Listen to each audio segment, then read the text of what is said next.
Shaggy's return to the bar went largely unnoticed. Several lackeys and new people were all crowded in the square in front of the bar. But they were all helping get the frame of the new bar up. Shaggy even saw that Blobby was back and Frank was standing over a table and looking over some blueprints with several other people. Ren was still hovering near Frank. But when he saw Shaggy, the big rhino man flashed a large smile and called to someone. "Hey, Vlad. Guess who's back?" The vampire player appeared from inside the framework of the bar. He grinned at Shaggy before grimacing. "Damn it, man. It's good you're back, but I had credits on you going to Deathville." Shaggy snorted and sat at a nearby table. He saw Sireni near Vlad, but the lackey dashed back into the bar. Shaggy poured himself some water from a nearby jug and smiled back at his friends, trying to look smug. Well, it was a near thing. A running fight with the freaks, a building dropped on me, captured by the racks, escaped again. It was all very harrowing. Several lackeys turned to stare at him as he spoke, and Shaggy realized they had a few more new faces. Even the recruits he had taken to the drug heist were back. More of them escaped than he had figured. Vlad made his way over, and Ren found someone to watch Frank. They both joined them at the table as Sireni came rushing out of the bar with Shaggy's armor and the laser gun. The alien had an almost reverent look as he handed the leather chest piece over. "How did we do, see?" Shaggy asked as he put his armor back on. Sireni looked confused for a second before he responded. "Oh, we got out with the stuff, boss. Once you got their attention, it was easy for us to sneak away. Then when we got to Arena Square, there was a huge shootout, so we snuck around and made it back here with no problem." "Stuff's inside." Shaggy raised an eyebrow. "Unguarded?" "Oh no, boss. Petra has the bags in her office, and we got a few of the new guys on the door. Although they don't know what they are guarding," Sireni explained. Shaggy nodded and threw the lackey some credits he had stolen and the laser gun. Sireni stared in awe at the weapon until Shaggy nodded. Sireni accepted them happily and walked off. Vlad and Ren watched the exchange as they poured themselves some water. Shaggy shrugged at them and looked around. The building was actually shaping up pretty quickly. With the extra help, they could be finished in a matter of days. "Where's Slink?" Ren gulped down his drink and wiped his lips. "Still off playing Spymaster with Ephemera. But first, how about you tell us about your little misadventure?" Shaggy sighed and went into detail about the drug house robbery and his merry escape through Undertown. When he mentioned the building falling on him, Vlad got an annoyed look on his face. "Your regeneration is such bullshit. If that had happened to either of us, we would have been crushed." Shaggy raised his hands. "Hey, that's what happens when you put all your Evo points into a Regan. Also, the building may have collapsed, but not a lot of it landed on me. I think I was lucky the second floor was already half collapsed, anyway.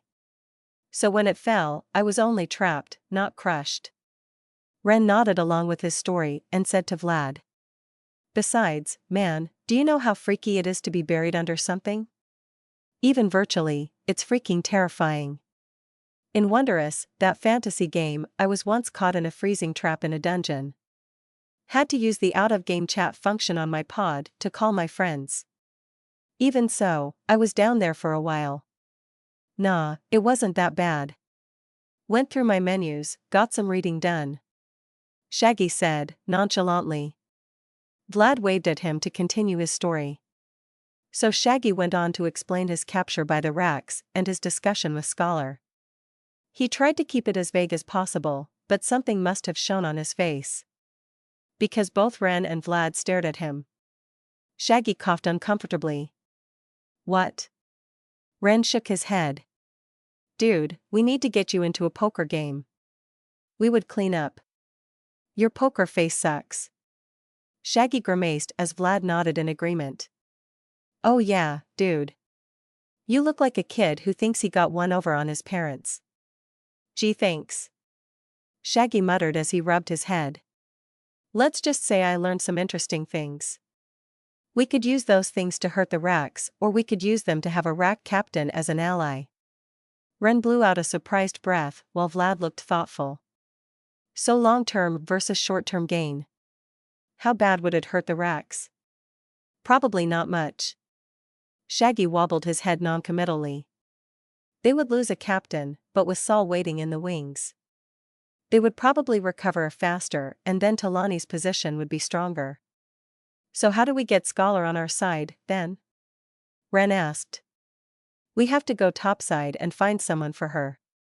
Trouble is, I bolted out of there before she could tell me who I would be looking for and where to find them. But I might have a way to find out.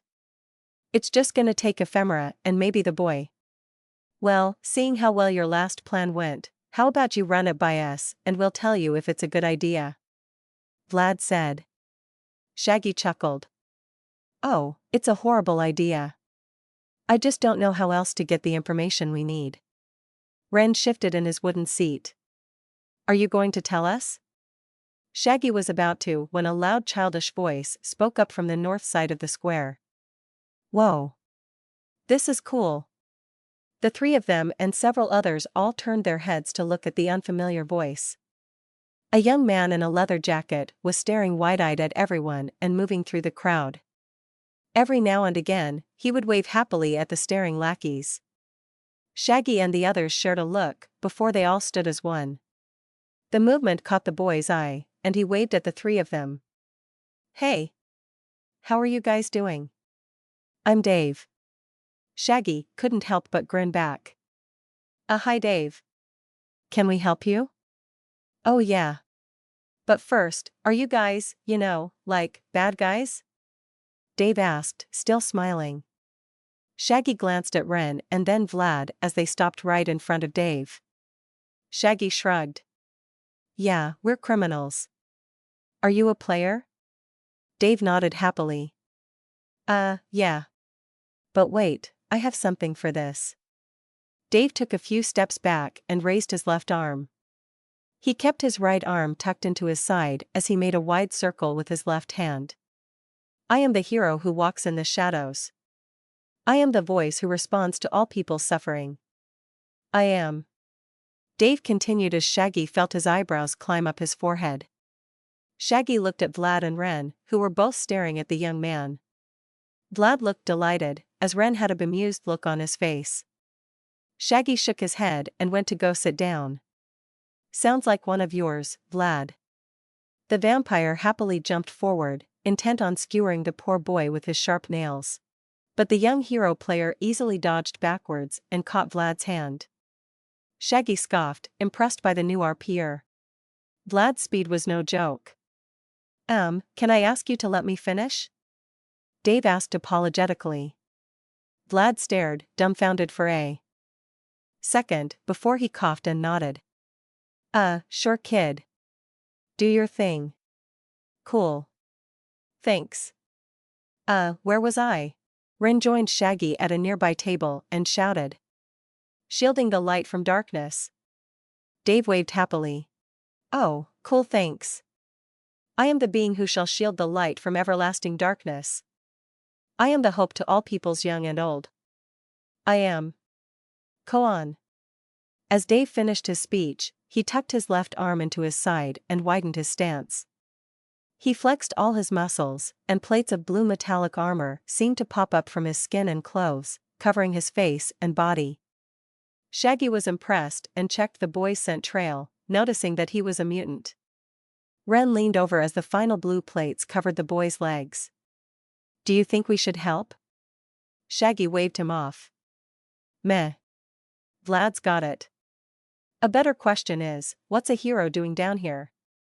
Ren shrugged as Vlad started with his whole vampire shtick. Are you quite finished, champion of light?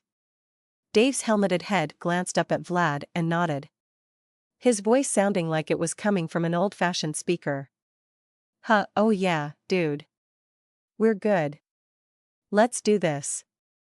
Vlad darted forward again, using all his speed, but Dave dropped into a combat stance and looked ready to stop the vampire again. Vlad stabbed his hand forward, but Dave blocked with a knife hand and responded with a jab that was too quick for Shaggy to see. But Vlad clearly saw it though, as he jumped back and flitted forward and behind Dave. Shaggy looked around as the two fought. The lackeys and press-ganged construction workers were forming a ring around the fight. Shaggy noticed Ren was also glancing around, and he smiled. "Should we start taking bets?" Ren shook his head. "It looks bad if leadership starts that kind of stuff. Best to let them come to it themselves. Besides, we are supposed to be rooting for Vlad." Shaggy gave a noncommittal shrug as Dave's voice rose in surprise. "Unhand me, you foul demon of the night." Shaggy turned back to the fight to see that Vlad had grabbed the young man by the back plates of his armor. Vlad had the transformed Dave held over his head and looked ready to throw him. However, for the first time since Shaggy had known the vampire, he looked a little winded from the fight. This is what happens to heroes that step into the domain of darkness. Vlad shouted as he tossed Dave bodily. The armored man flew over the heads of several lackeys and collided with a shack. Shaggy was belatedly happy that it wasn't him for once. But Dave quickly stood again, pieces of sheet metal flying as he forced his way out of the rubble. The lackeys cleared a path as Vlad stalked forward and continued the fight. Shaggy sighed as the fight raged on. But it became apparent that while Dave had great stats and some skills, he didn't have the skill level to match Vlad. Vlad was a veteran player, and he had some decent skills in fighting with his nails. Soon Dave's armor fell off in pieces and Shaggy could see the boy's clothes underneath. Dave flailed widely as Vlad picked him up again and slammed him to the ground. A piece of Dave's armor went sailing over towards Shaggy and fell into the dirt at his feet. Before he could pick it up, though, it melted into the dirt and disappeared. Ren raised an eyebrow at Shaggy, but he just shrugged again. The game wasn't going to just let them farm armor off another player. That would just be cruel. "I submit, you foul creature of the night. You have bested me. Finish it and claim my head as your prize," Dave was saying as he knelt in front of Vlad. One of his arms looked broken and the armored mask he had was broken on the right side. Vlad placed a hand around Dave's neck and lifted him, ready to end it. But Shaggy quickly stood and shouted. "How about first you ask him how he got down here and why? Also, if he has any friends," Ren added, looking around. Vlad gave a slight nod before he went back to their pantomime. "Listen here, you creature of the daylight. How did you find my minions, and who else is with you?" Dave dropped his flowery speech as he said. "Oh dude, I spawned in this alleyway, right? And this message tells me I am going to have some sort of tutorial event. But when I am getting myself ready, I fall through a false wall in the alley and go tumbling down this chute, right? Next thing I know, I'm in an underground city." "Whoa. Hold up. Did you go through this whole fight with the starter skills and abilities?" Vlad yelled. Clearly annoyed. Shaggy broke out into laughter as Dave looked confused. Yeah. I mean, I know that some real-life skills transfer over and I'm a martial arts instructor in real life. So I just figured this was normal. I mean, I'm faster and stronger overall than in real life. This game is wicked, dude." Vlad dropped the player and glared at the chuckling Shaggy. "This damn game has a huge power discrepancy problem." Shaggy shook his head, still giggling. "Hey, not all powers are created equal and real-life skills can give you a boost. Besides, you literally gain points from drinking people.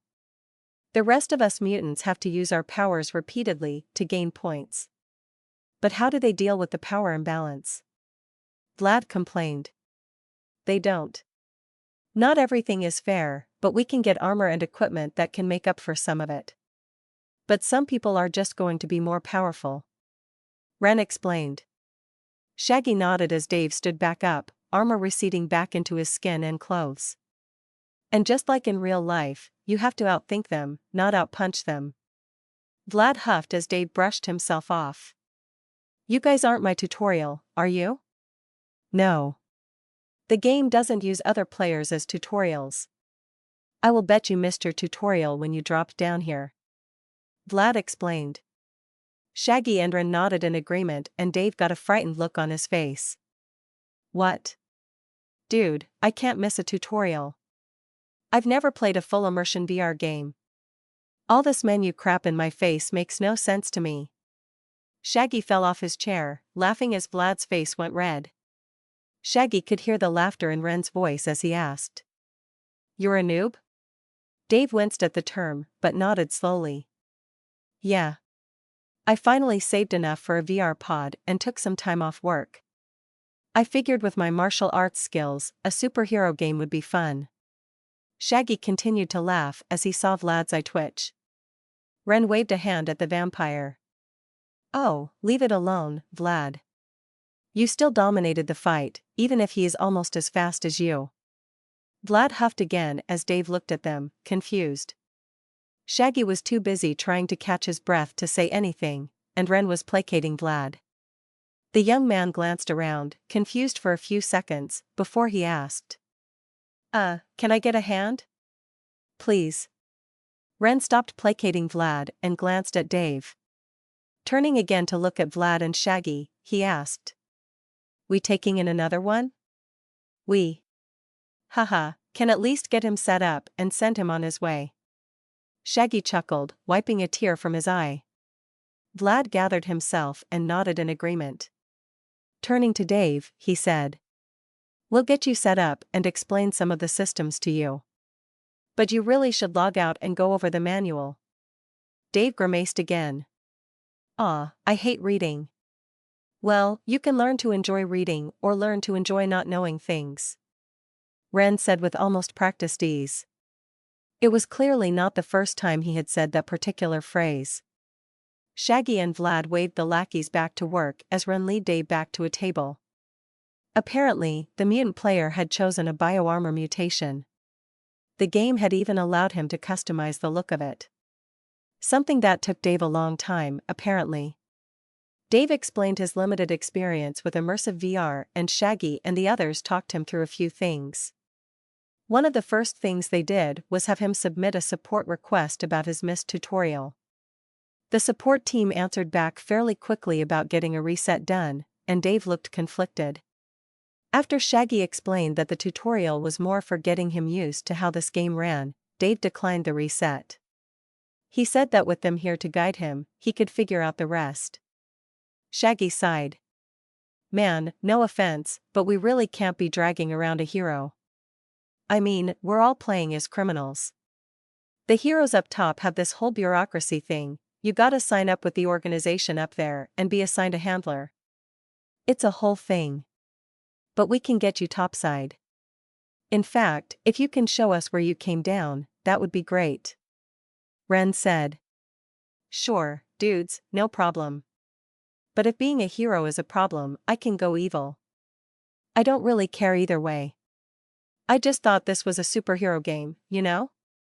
Dave explained, sipping at a mug of beer. That's up to you.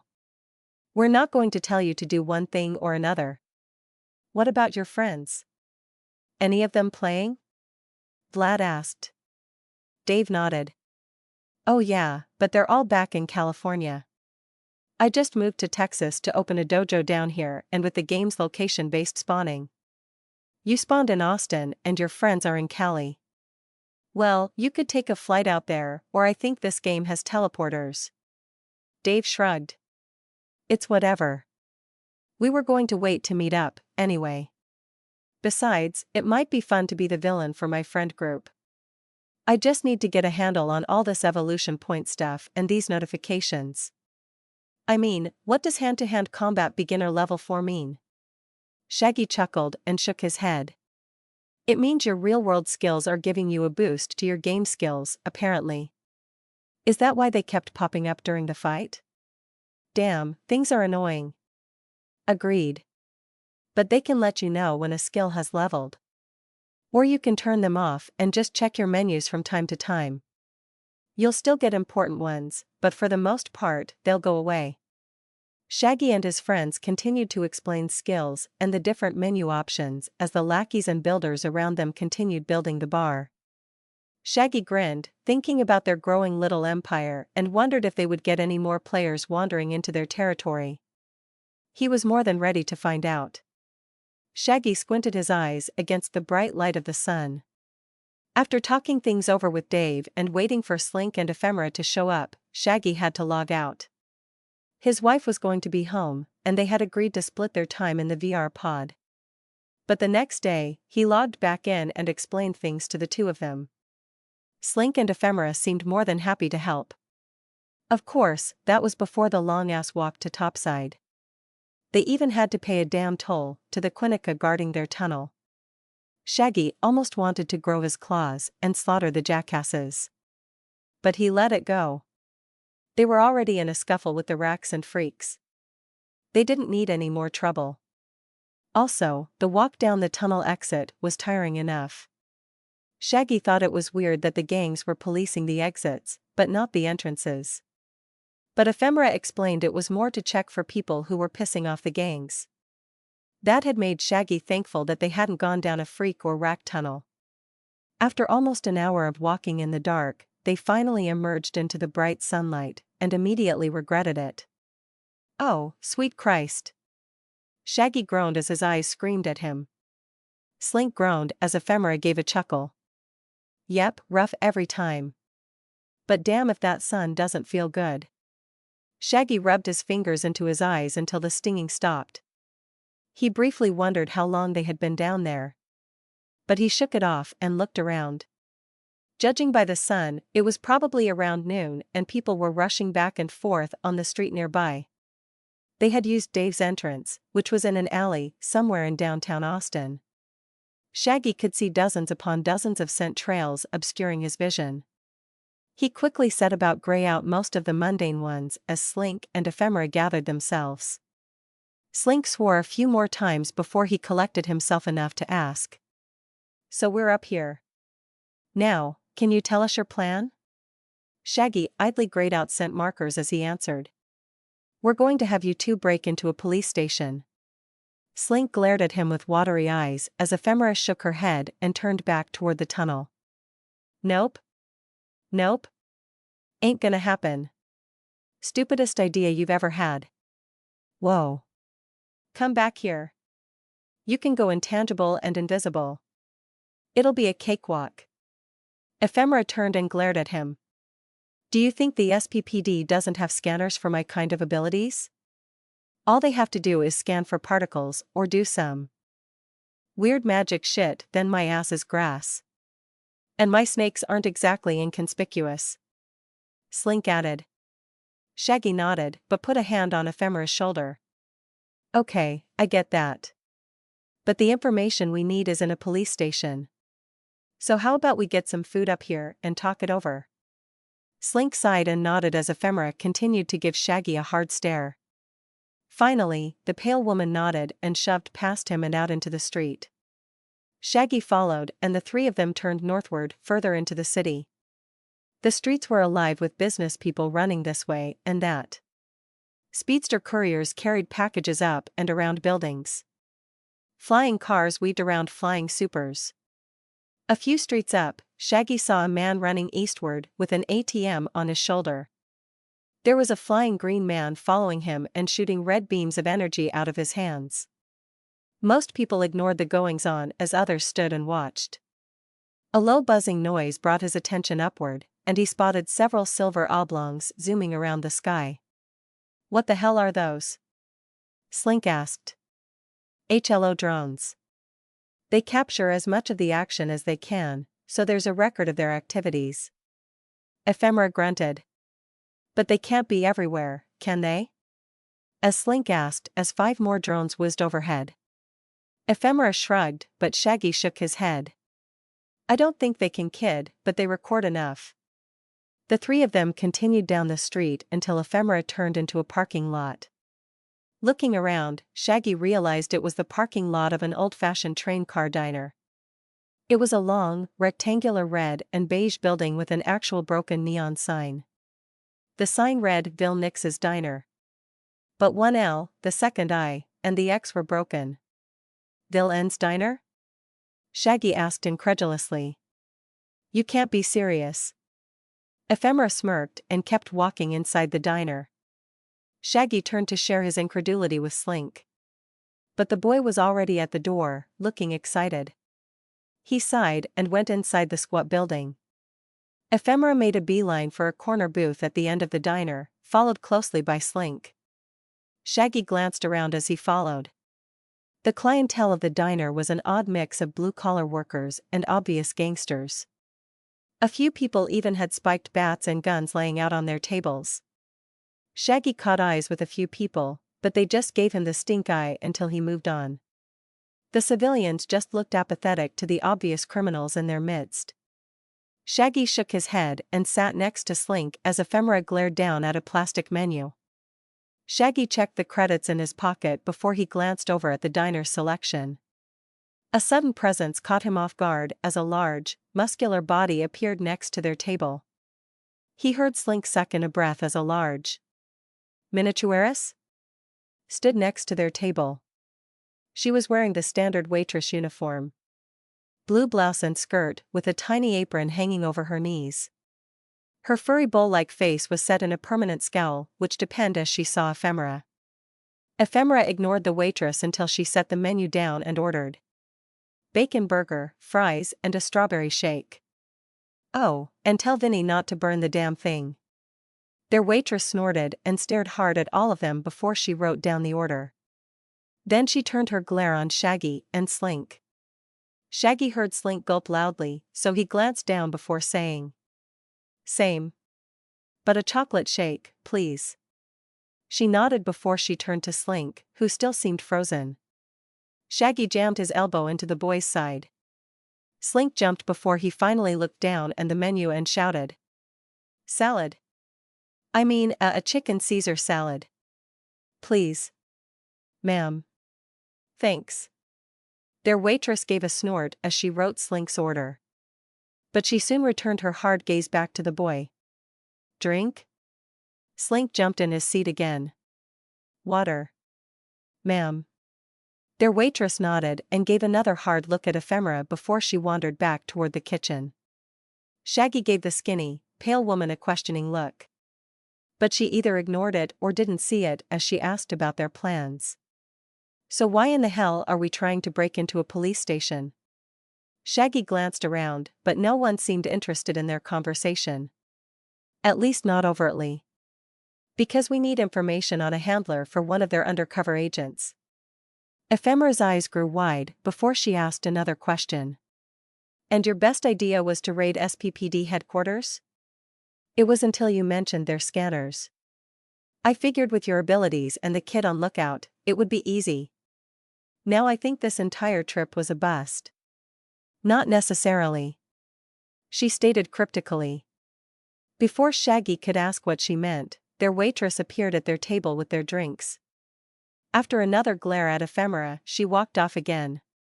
Shaggy gave Ephemera another questioning gaze, but she stirred her shake as she looked anywhere but at him. Slink bounced his gaze between the two of them as he sipped his water. Finally, Shaggy sighed. "Fine. What's your idea?" Ephemera nodded and returned her gaze to him. "The police aren't the only people that would have that information." "The other people who have it would be?" Shaggy asked, waving a hand for her to continue. "The DA's office." Shaggy blew out a breath and threw up his hands. "Oh please, that's got to be even harder to get into than the police station." "Not really," said Slink, drawing both of their gazes. "I mean, most DAs work out of courthouses, and those are at least somewhat public. Security will be tight, but not as bad as the police station." Ephemera waggled her hand. "Maybe. I was just throwing out another option, really. We could walk into a police station just as easily. But I doubt I could do my invisible thing. I doubt walking in would be easy. We escaped from prison a few days ago. They got to have us on some sort of list." Shaggy explained, and Ephemera hissed in displeasure. "Yeah. The facial recognition cameras are going to ping like crazy if you get anywhere near a police station. In fact, you're lucky the HLO cameras didn't spot you, or you'd have heroes so far in your business, they'd owe you rent." Slink deflated in his seat. So we're screwed, no matter what we do. What about proxies? Shaggy asked. At their questioning looks, he explained. We get a couple of people to do the job for us. Then we have to tell them what we are looking for. Do you want to do that? Shaggy winced and shook his head. They didn't need this to spread any further than their group. He was trying to think about the problem when their waitress came back with their food. She set down Slink and Shaggy's food, but then held on to Ephemera's and stared at her. Ephemera stared back at her, and something passed between them. But soon the waitress reached over and dropped the plate and left in a huff. Okay, seriously, what the hell is up with you and our waitress? Shaggy asked as he grabbed a fry. Ephemera sighed. Long story, but we got in trouble a while back. I did my thing, and she got caught. She kept her mouth shut, but things have been icy since then. You just left her? Slink asked, incredulous. Hey, that's the life. Okay? You fall behind, you get left behind. You just gotta remember the code of the streets. What's that? Slink asked as he stirred his fork around his salad. Ephemera took a large bite of her burger and set around a mouthful of food. Keep your mouth shut. No matter what, you don't rat on your friends. Shaggy chuckled. Yeah, and how long does that last? As long as it has to. Then, if you start having a problem, you handle it. Permanently. Shaggy shook his head as Slink asked. So you just kill people? What business do you think we're in, kid? Shaggy asked, turning to Slink. Slink just shrugged as a voice feminine spoke up from over Shaggy's shoulder. What business are you in, wolf boy? Shaggy spun in his seat and came face to face with the frizzy-haired Rita. She was grinning right at him as Shaggy sprouted his claws and almost attacked. But a loud coughing noise came from his left. He glanced over and saw a large orange man in a chef's apron, and he was wielding a shotgun, aimed right at him and Rita. Rita said nothing and looked back at Shaggy, but Shaggy let his claws retract and sat back down. He blew out a breath before he asked. You ain't here for a fight. So what do you want? As Rita moved to sit in front of him and Slink, Shaggy realized that Ephemera was gone. Probably doing her invisible and intangible thing again. Which was fine. Now they had an ace in the hole, in case things went south. Although she could have just as easily slipped away and said screw everything. Rita looked over the half-eaten meal on her side of the table and raised an eyebrow. Shaggy smiled and repeated his question. Well, Rita? What do you want?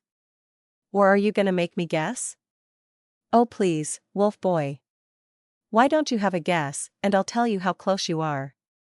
Okay then, if I had to guess, you're here to tell me that my escape was all a well-orchestrated plan.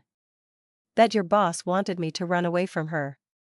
Then she sent you up here to help us, help her with her problem. How am I doing? Rita looked annoyed. Even with half of Ephemera's burger in her mouth. She swallowed and glared at him. Pretty good. Yeah, I'm not buying it. But whatever, you're here, and you were probably given instructions to help us if we were doing what she wanted. So out with it.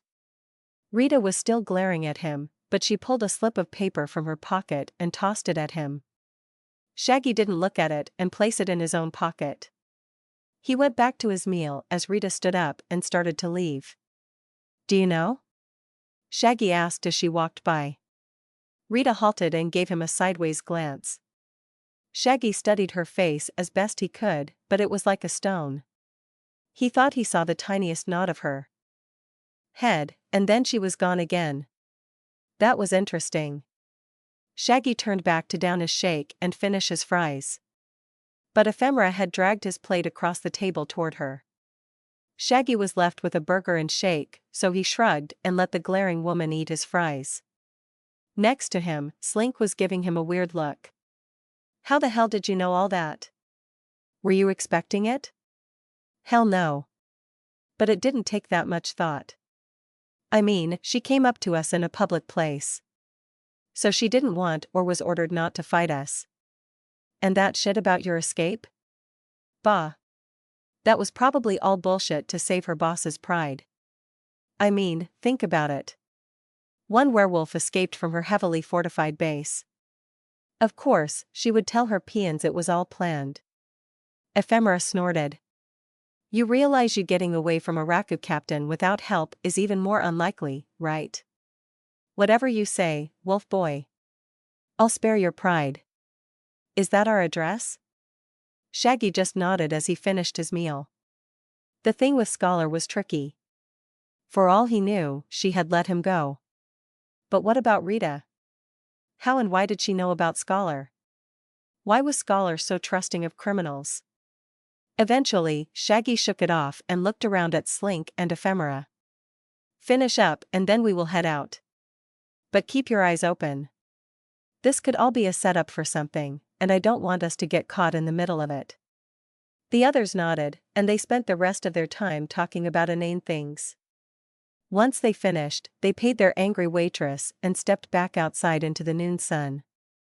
Shaggy smiled. At least they got out of the dark cave for a few hours. Time to find a SPPD handler. Shaggy stared up at the large brick apartment building. They had moved out of downtown Austin, further south, until the gleaming metal and glass buildings turned to brick. It was a long walk, and with Shaggy and Slink having to keep their heads down and away from drones, it seemed even longer. But Ephemera helped them navigate when the drones flew overhead. So this is the place. Let's go see if anyone is in. Shaggy said from their spot on the sidewalk across the street. But Ephemera grabbed his arm and pointed at the building's door. It's key-coded. We're going to have to wait and barge our way in. Shaggy nodded, but Slink had a thoughtful look in his eye. The young man was staring at the door's keypad, and soon a snake slithered out of his sleeve and hissed up at him. Slink tilted his head as he listened to the snake and then nodded. Turning to Shaggy and Ephemera, he waved at them to follow. I have an idea. Shaggy shrugged and followed along as Ephemera made a questioning grunt. The three of them rushed across the street and walked over to the building. No one was around the recessed entrance, and Slink moved right up next to the keypad. But after a quick once-over, he turned back to Shaggy. Can you pry this up? Shaggy raised an eyebrow, but transformed his hands into claws and slid one under the metal panel. The panel screeched a bit as his nails cut into it, but he managed to lift it away from the building. Shaggy jumped as one of Slink's green snakes crawled around his hand and into the building. He gave Slink another questioning look, but the kid just grinned. Soon the keypad beeped and Slink lunged for the door. Shaggy watched as the green snake slithered out of the wall and back to its owner. Ephemera and Shaggy shared a look before they both shrugged and rushed into the building with Slink in the lead. But the kid quickly came up short, as he didn't know where they were going. Shaggy chuckled as he bounded up the stairs. Apartment 4C. That should be where our guy is. As they climbed the stairs, Shaggy noticed that the entire building was quiet and still. None of the hustle and bustle of downtown was present throughout the building. In fact, he was barely getting any scent trails. His hackles were raised completely as they got to the fourth floor and looked down a darkened hallway. A light flickered as power seemed to trickle into the bulb every now and again.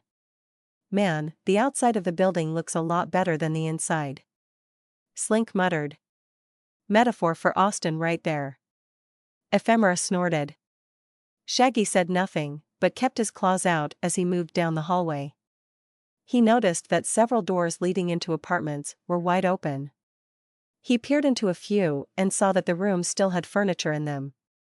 Shaggy quirked an eyebrow as he got to the first closed door on this floor. 4C. I don't like any of this. Shaggy sighed. It all feels like a tutorial level for a horror game. Slink stayed quiet as he checked up and down the hallway with Ephemera. The NPC woman was also glancing around the hallway, being unable to hear Shaggy's words. Shaggy grimaced and swallowed nervously before he tested the doorknob. The door swung inward, almost on its own accord, and the smell of stale air hit all three of them. Yeah. Someone is definitely dead in there. Ephemera said, and Shaggy could hear the smirk in her voice. Shaggy looked over his shoulder at Slink and saw that Mo was wrapped around the boy's arm and neck lightly. Slink shrugged and waved him forward. Shaggy gritted his teeth and dove into the darkened apartment. He almost immediately tripped over an end table that was lying on its side in the apartment's entryway. Shaggy felt either Slink or Ephemera ram into his back and almost sent him tumbling forward. With a grunt, he jumped over the turned-over end table and into the center of the apartment. It was a pretty nice apartment overall. One long hallway from the front door into the back, where he suspected the bedroom and restroom were. The kitchenette and living room were combined into one large room at the center of the apartment. A room that was utterly and completely trashed. A small kitchen table and one chair were overturned and broken. The living room couch was flipped and someone had taken something sharp to its innards. The TV was broken, the coffee table was cracked in half, and couch fluff and bits of broken wood littered the floor. Ephemera gave a slow whistle at the destruction as Slink stepped over the end table in the front hallway. Shaggy waved toward the back hallway. "Why don't you two head toward the back and see if it's the same as out here? I'll snoop around and see if I find anything." Ephemera glanced at Slink. "Both of us?" Shaggy shrugged. "Hey, maybe whoever did this is still here. You never know. Plus, you two can stumble on the body. I'm going to try to sniff out who did this." Ephemera snorted again as she waved Slink forward with her. The kid gave Shaggy a worried look but followed the pale woman to the back of the apartment. Shaggy moved to the middle of the living room and took a big whiff of the air, focusing on the scents.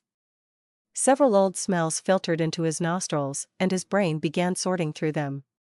He felt his enhanced focus kick in again as he went through the various smells. Wood and pleather smells from the furniture, food from the garbage can in the nearby kitchen, the odd flicker of iron in the air, and sweat. Human sweat or maybe alien, Shaggy really didn't have the frame of reference to tell. He tried to find each smell with his eyes as they registered in his brain, but when the smell of sweat hit his nose, he froze. After a short few seconds, his brain told him that the smell of sweat was old. Shaggy let out a breath and went back to scanning the room. So someone had obviously been here and trashed the place. But did they find what they were looking for, and where was the apartment's owner? A surprised shout came from the back of the apartment and Shaggy spun to look and came face to face with an honest-to-God ninja. Shaggy's jaw dropped as the ninja's eyes went wide behind their mask. The ninja had a short, slim sword raised to attack, so Shaggy punched out on instinct. But to his surprise, the ninja jumped backward faster than he could see.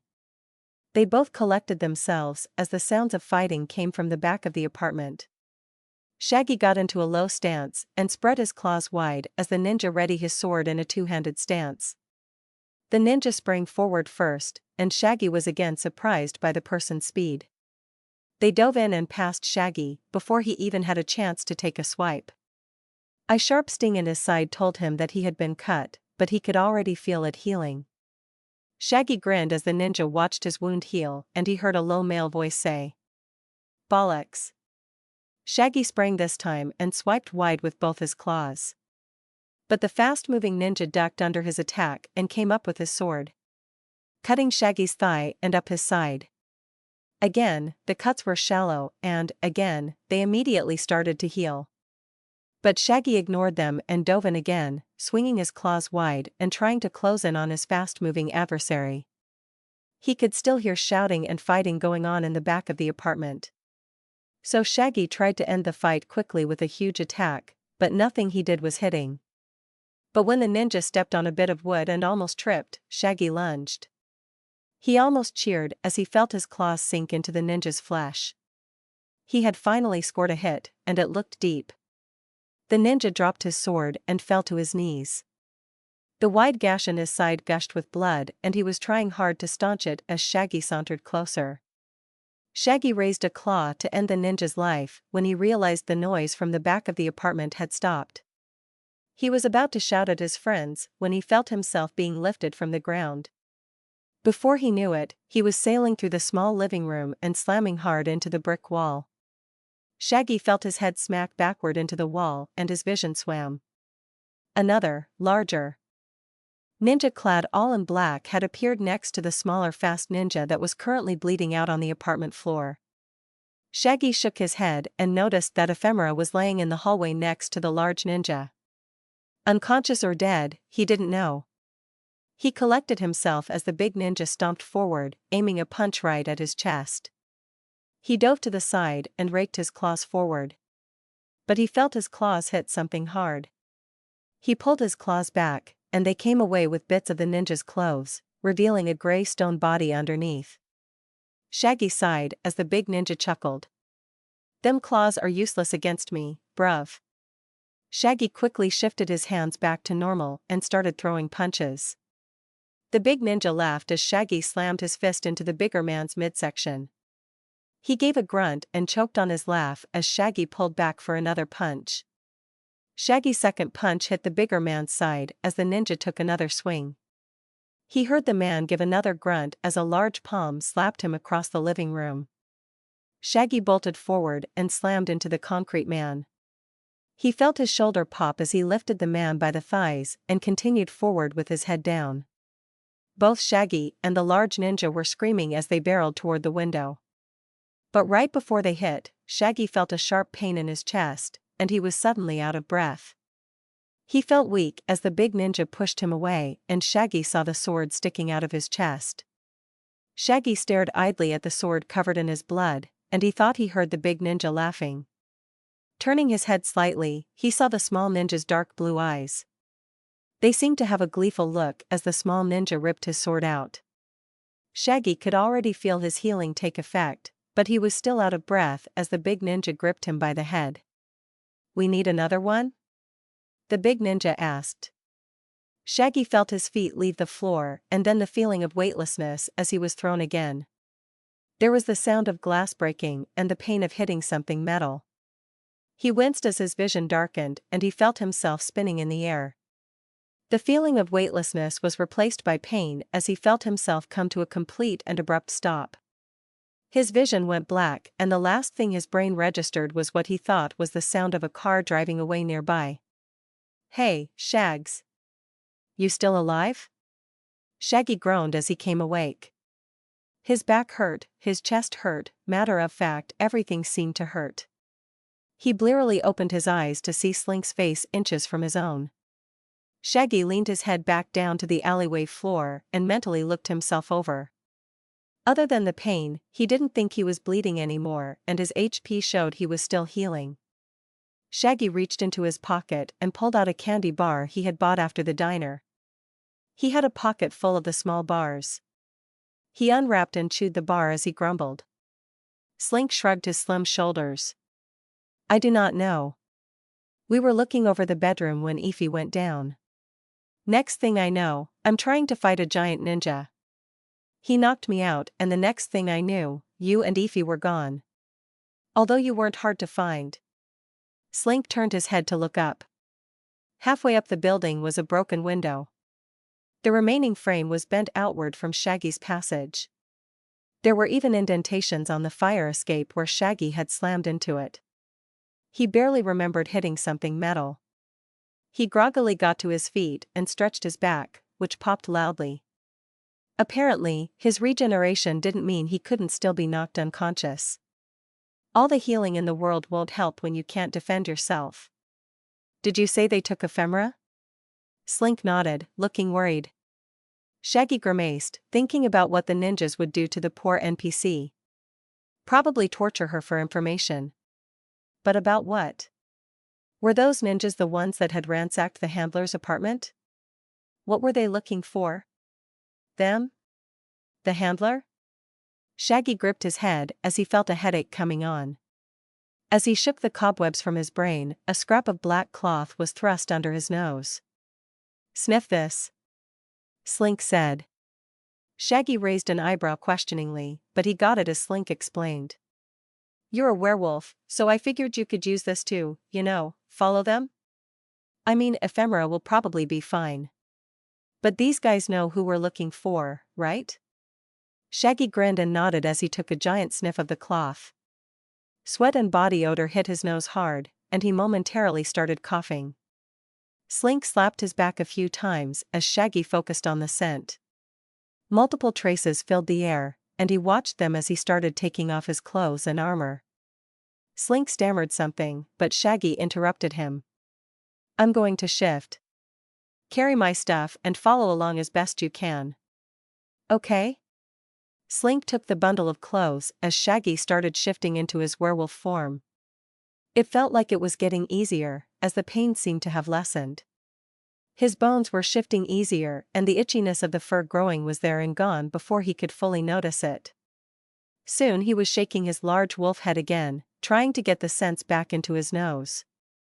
The scent trails appeared and flickered in the air, probably showing how faint the scents were.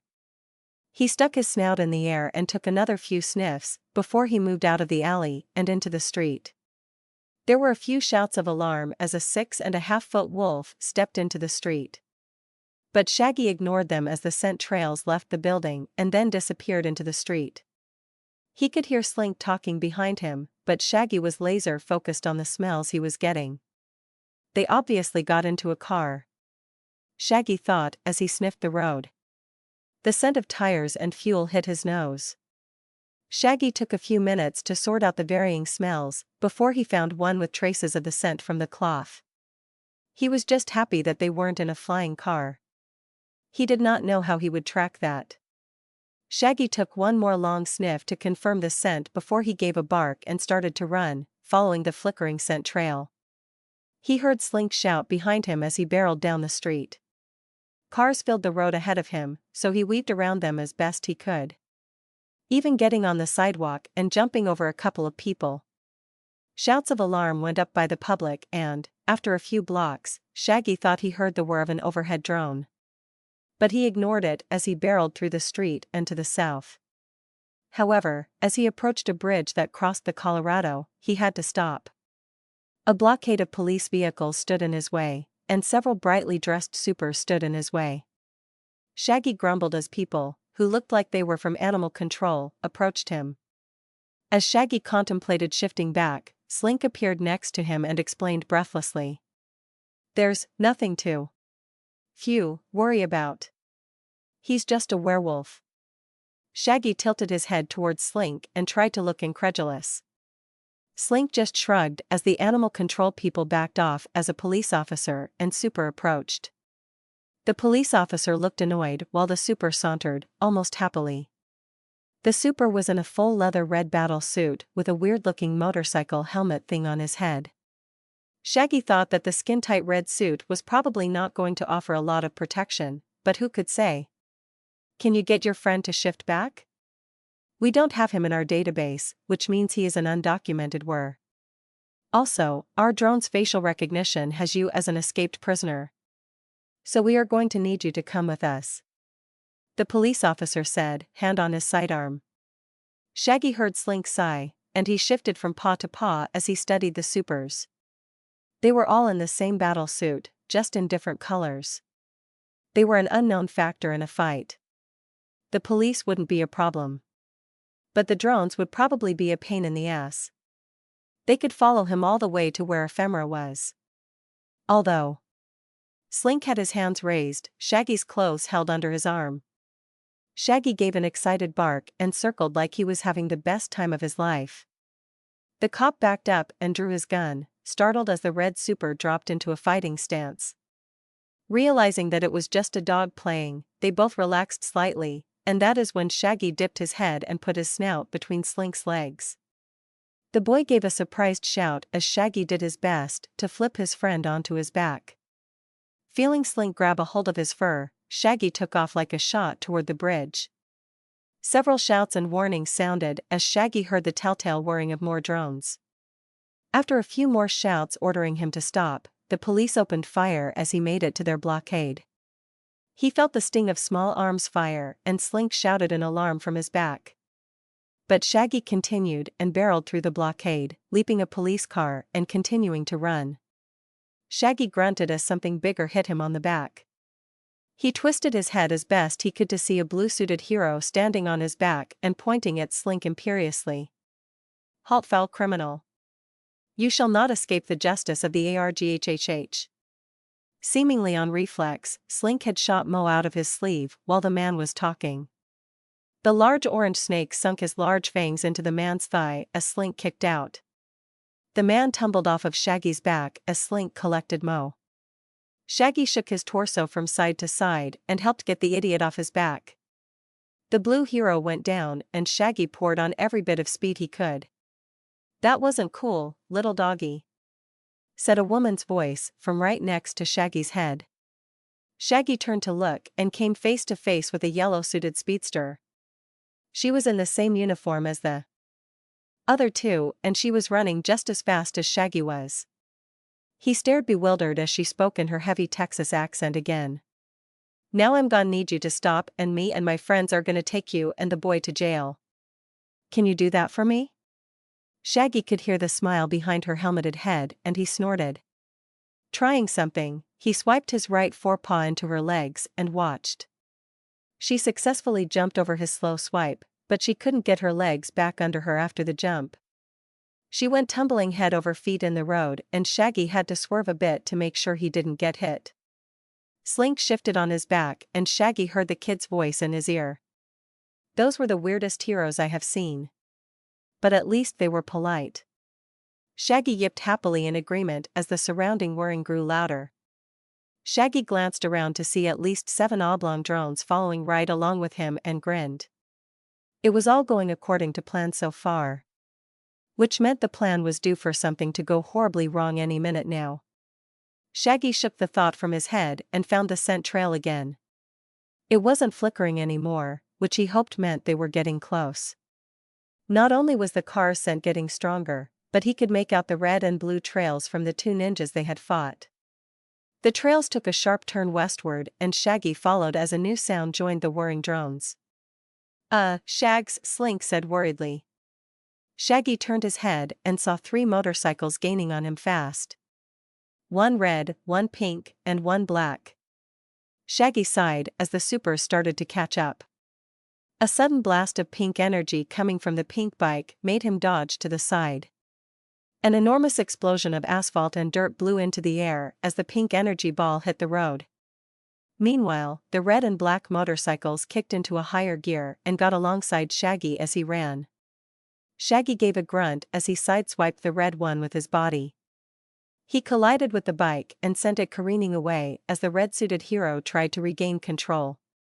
Meanwhile, the super in the black suit drew a long sword and leaped from their motorcycle and onto Shaggy's back. Their bike went sliding into the road as Shaggy dodged another pink blast of energy. "You and your evil shall answer to justice," a woman's voice shouted from Shaggy's back. He felt a bite of pain as the sword dug into his back. Slink shouted, in fear or as a battle cry Shaggy couldn't tell. But soon he felt the 2 fighting in the limited space on his back. He jostled a bit left and right, trying to give the kid an edge. But he was interrupted by the return of the red hero. The hero got alongside Shaggy and drew 2 pistols from his motorcycle. Before he could give the pesky hero another shove, the 2 energy pistols fired into his side. He gave an involuntary yell of pain as the energy burned into his skin and he could smell himself cooking. He went for another wild shove, but the super deftly moved his bike out of the way and stopped firing. Shaggy could feel his burns healing as Slink was still fighting on his back. The sound of another pink energy blast made him swerve wildly again. More asphalt went into the air as the red hero looked ready to fire again. Shaggy swerved away and checked the scent trails again. They were more vivid and colorful, and in the distance, Shaggy thought he could see a warehouse. They had left the residential area of Austin and had entered a more spacious area. So Shaggy left the road and turned away from the scent trail itself and made a beeline from where he thought the scent was coming from. The red hero's shots went wide as the Slink gave another scream from his back. Shaggy started running through a grassy field and zigzagged around the few trees in his way. He could see the warehouse fence in the distance, but the super on his back spoke again. "You vile evildoers shall rue the day that GLGRK." Shaggy felt a weight leave his back, and he nearly celebrated, but Slink's worried voice screamed in his ear. "Shaggy, stop. Curly fell off." Shaggy tried to turn his head to give the kid an incredulous look, but he couldn't see. After a few more long strides, Shaggy felt Slink jump off his back as well, and he finally stopped running.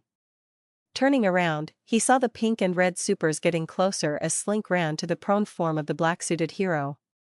Shaggy gave a grunt of exasperation as he ran to help Slink. Shaggy and the two other supers got to Slink at almost the same time. The red hero was firing away with his pistols as Slink picked up his snake. The pink hero aimed their motorcycle right at Shaggy and sped his bike up, obviously intent on ramming the large runaway wolf. Shaggy used his body to stop the red hero's shots as Slink tried to climb back aboard. Meanwhile, the pink hero was barreling down on him. As Slink finally grabbed a hold, Shaggy swiped a large front paw against the front of the pink bike. He felt the skin of his paw tear and he was sure he had broken a few bones. But the speeding bike flipped over and a scream came from the pink hero as he went over his handlebars and into the grass, hard. Shaggy spun away again and ran back toward the warehouse. The red super was still firing behind him, but the shots were getting further and further apart. Turning, Shaggy could see the red super was off his bike and checking on his friends. He gave a loud sigh as he continued on. The noise from the overhead drones was still present and Slink voiced his worries in Shaggy's ear. "What are we going to do about the drones?" Shaggy shook his lupin head and barked. Getting the message, Slink screamed worriedly. "Nothing? What do you mean, nothing?" Shaggy grinned as he approached the warehouse fence. Just beyond, he could see men and women milling about the warehouse. They were dressed as civilians, but Shaggy was sure they were ninjas. As the drones whirred above him, Shaggy prepared himself to leap over the fence and into the warehouse. He could feel Slink grab two handfuls of his fur in either excitement or fear. Shaggy grinned as he cleared the fence. This was going to be wild. Shaggy thought it was amazing how fast the civilians around the warehouse drew their weapons. One second they were milling around a large warehouse, the next they were firing handguns at the enormous wolf that had leapt over their fence. Shaggy ignored them all as he charged straight for the warehouse, following the bright scent trails he had picked up again. Sure enough, they were leading right into the warehouse. Slink gave several shouts of alarm, but mostly just kept himself curled against Shaggy's back. The whirring of the drones overhead lessened as they split up to record some civilians. People having guns wasn't a rarity. But the fact that all the people standing outside this warehouse had them was sure to raise a few eyebrows. Shaggy turned a corner around the large warehouse and ducked through the truck entrance, careful not to scrape off Slink. Hundreds of wooden boxes filled his vision, and he had to shoulder past a few of them. The scent trail led deeper into the warehouse, so Shaggy barreled forward as he heard several metal drones behind him run into things. Shaggy navigated almost entirely through smell. As the warehouse was almost completely black. Cobwebs covered the odd corner and bits of garbage littered the floor. The crates he would smash into would fall to the floor and crack open, revealing nothing. They were empty. This place was clearly not being used to store goods. When he finally heard a familiar voice, Shaggy slowed down and listened. Even as drones batted around the place. "What do you mean, she's gone?" "She was tied up." "How could you idiots lose her?" Shaggy turned his head to look back at Slink. Slink stared back, worried, but the boy also looked a little green. The ride was clearly not agreeing with him. Shaggy followed the voice until he found a squat brick office attached to the side of the warehouse's interior. His enormous frame, passing by the office windows, did not go unnoticed. Shaggy dipped his head and grinned inside. There were 5 men and women standing in the office, all in civilian clothes. But Shaggy could recognize the large stone man that had thrown him from the apartment window. The smaller ninja was also there, standing next to an empty metal folding chair. The short brown-haired man was nursing a bandaged abdomen and was red-faced from screaming. Shaggy was about to charge his large body through the window and bite the stone man. Or the little leader, he wasn't picky. But an unseen voice stopped him. "Ah, boss, I didn't think you cared," Ephemera said, appearing next to Shaggy and patting his side. Shaggy chuffed and ignored the petting as he glared at the plainclothes ninjas. Slink spoke up from his back, excited. "Eefy. Great. Now, let's get the hell out of here. I don't like all these drones taking pictures of my face." Shaggy agreed, but hesitated. They still didn't know who this group was or what they were doing. But Ephemera spoke again. "Don't worry, boss. I was bringing you a present." She held up a slim laptop and Shaggy could see she was also carrying a large bag. Probably full of her ill-gotten gains from this place. Shaggy gave her a wolfy grin as the short ninja inside the office spurted in anger. Ephemera leapt up onto Shaggy's back and he grunted. 2 people seemed to be his limit. Turning, he made a beeline for the entrance as shouts and gunfire went off behind him. The drone's whirring got even louder as a drone swooped in low next to his head. Shaggy nipped at it angrily as he shouldered past more empty crates. His enlarged teeth tore easily through its metal, and the drone went tumbling over his shoulder. A loud oof from Ephemera told him that the drone had hit the woman. She gave a triumphant cheer as Shaggy ran. "Oh yeah, boss. Do you know how much these are worth back home?" Slink whispered. "Can we talk around this thing? Doesn't it, like, record everything?" A loud electrical noise came from Shaggy's back as Ephemera responded. "Not anymore." Shaggy ignored them as he saw the light from the truck entrance loom in front of him. But it was quickly disappearing as the shutters were closing. Shaggy put on an extra burst of speed as he saw shadowy figures start jumping around the various towers of boxes. He really didn't want to deal with more ninjas right now. At least, he didn't, until he saw the large gray bastard standing right in front of their exit. Shaggy barreled straight at the large ninja. The ninja spread his arms like he was planning on catching Shaggy. The two collided with a muted whomp and Shaggy felt a lot of his momentum get stopped as the large stone man dug his feet into the cement floor. A loud cackle came from the stone man and Shaggy looked down to see the ninja grinning at him. Shaggy grinned back and opened his enormous jaws. He bit down with all his might on the man's head. There was a loud crunch, and stone cracked under his teeth. Shaggy lifted the man by his head and kept running. He had to pick up speed again and the struggling ninja in his mouth was a pain. But Shaggy just kept biting and slid his way under the closing doors. The doors closed behind him just as he made it through. He turned to check if Ephemera and Slink were still with him. But a solid punch to his nose from the stone ninja made his eyes water. He focused his jaw's muscles entirely on biting. Soon another loud crunch sounded and Shaggy felt something warm hit his tongue. The body went limp in his mouth and Shaggy spat it out. Blinking to clear his vision, Shaggy opened his eyes to pure mayhem. The civilians had opened fire on the drones, which had brought out more supers. Bolts of energy and gunfire flew everywhere in the warehouse parking lot. Flying heroes and speedsters rushed this way and that, taking out as many people as they could. Shaggy saw even a few ninjas dressed in black battling supers in places. His own recent murder of the stone man hadn't gone unnoticed either. More drones and supers were making their way toward him. Ephemera tensed her leg muscles on his back and slapped his side. "Mush, Wolfie. Head north. I know how we can lose them." Shaggy bolted forward, giving an indignant bark at being told to mush. Several speedsters and flyers got in his path, but he mowed them down as he continued to run. The drones overhead followed, but a sharp crack from his back made them back off. "Where did you get a gun?" Slink asked. "Humph. You two took too long to find me. I was almost out of stuff to steal in that warehouse. Do you want one?" Soon, more cracks of gunfire came from his back as the two fired on the encroaching drones. For some reason, they left the rare speedster to Shaggy. But he had created a surefire method of stopping them at this point. "I need you to pull over your wolf right." Blurg. Shaggy pulled in his broken paw as it healed.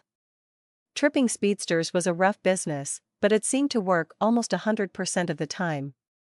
The few times a speedster dodged or jumped, Shaggy would snap his teeth at them. Few speedsters could dodge while mid-air, at least that he had seen.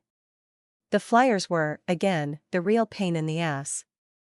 The constant bullets and energy blasts were draining Shaggy's healing. Soon, the Colorado River came into view and Shaggy slowed down. But Ephemera spurred him on again. Into the river, Wolfie. I'll keep the evidence safe. A bolt of electricity from a flying super made his muscles tense up for a few seconds, and he missed the jump. Instead, they went tumbling down the embankment and straight into the river. The blast of cold water on his skin was soothing, but also way too chilling.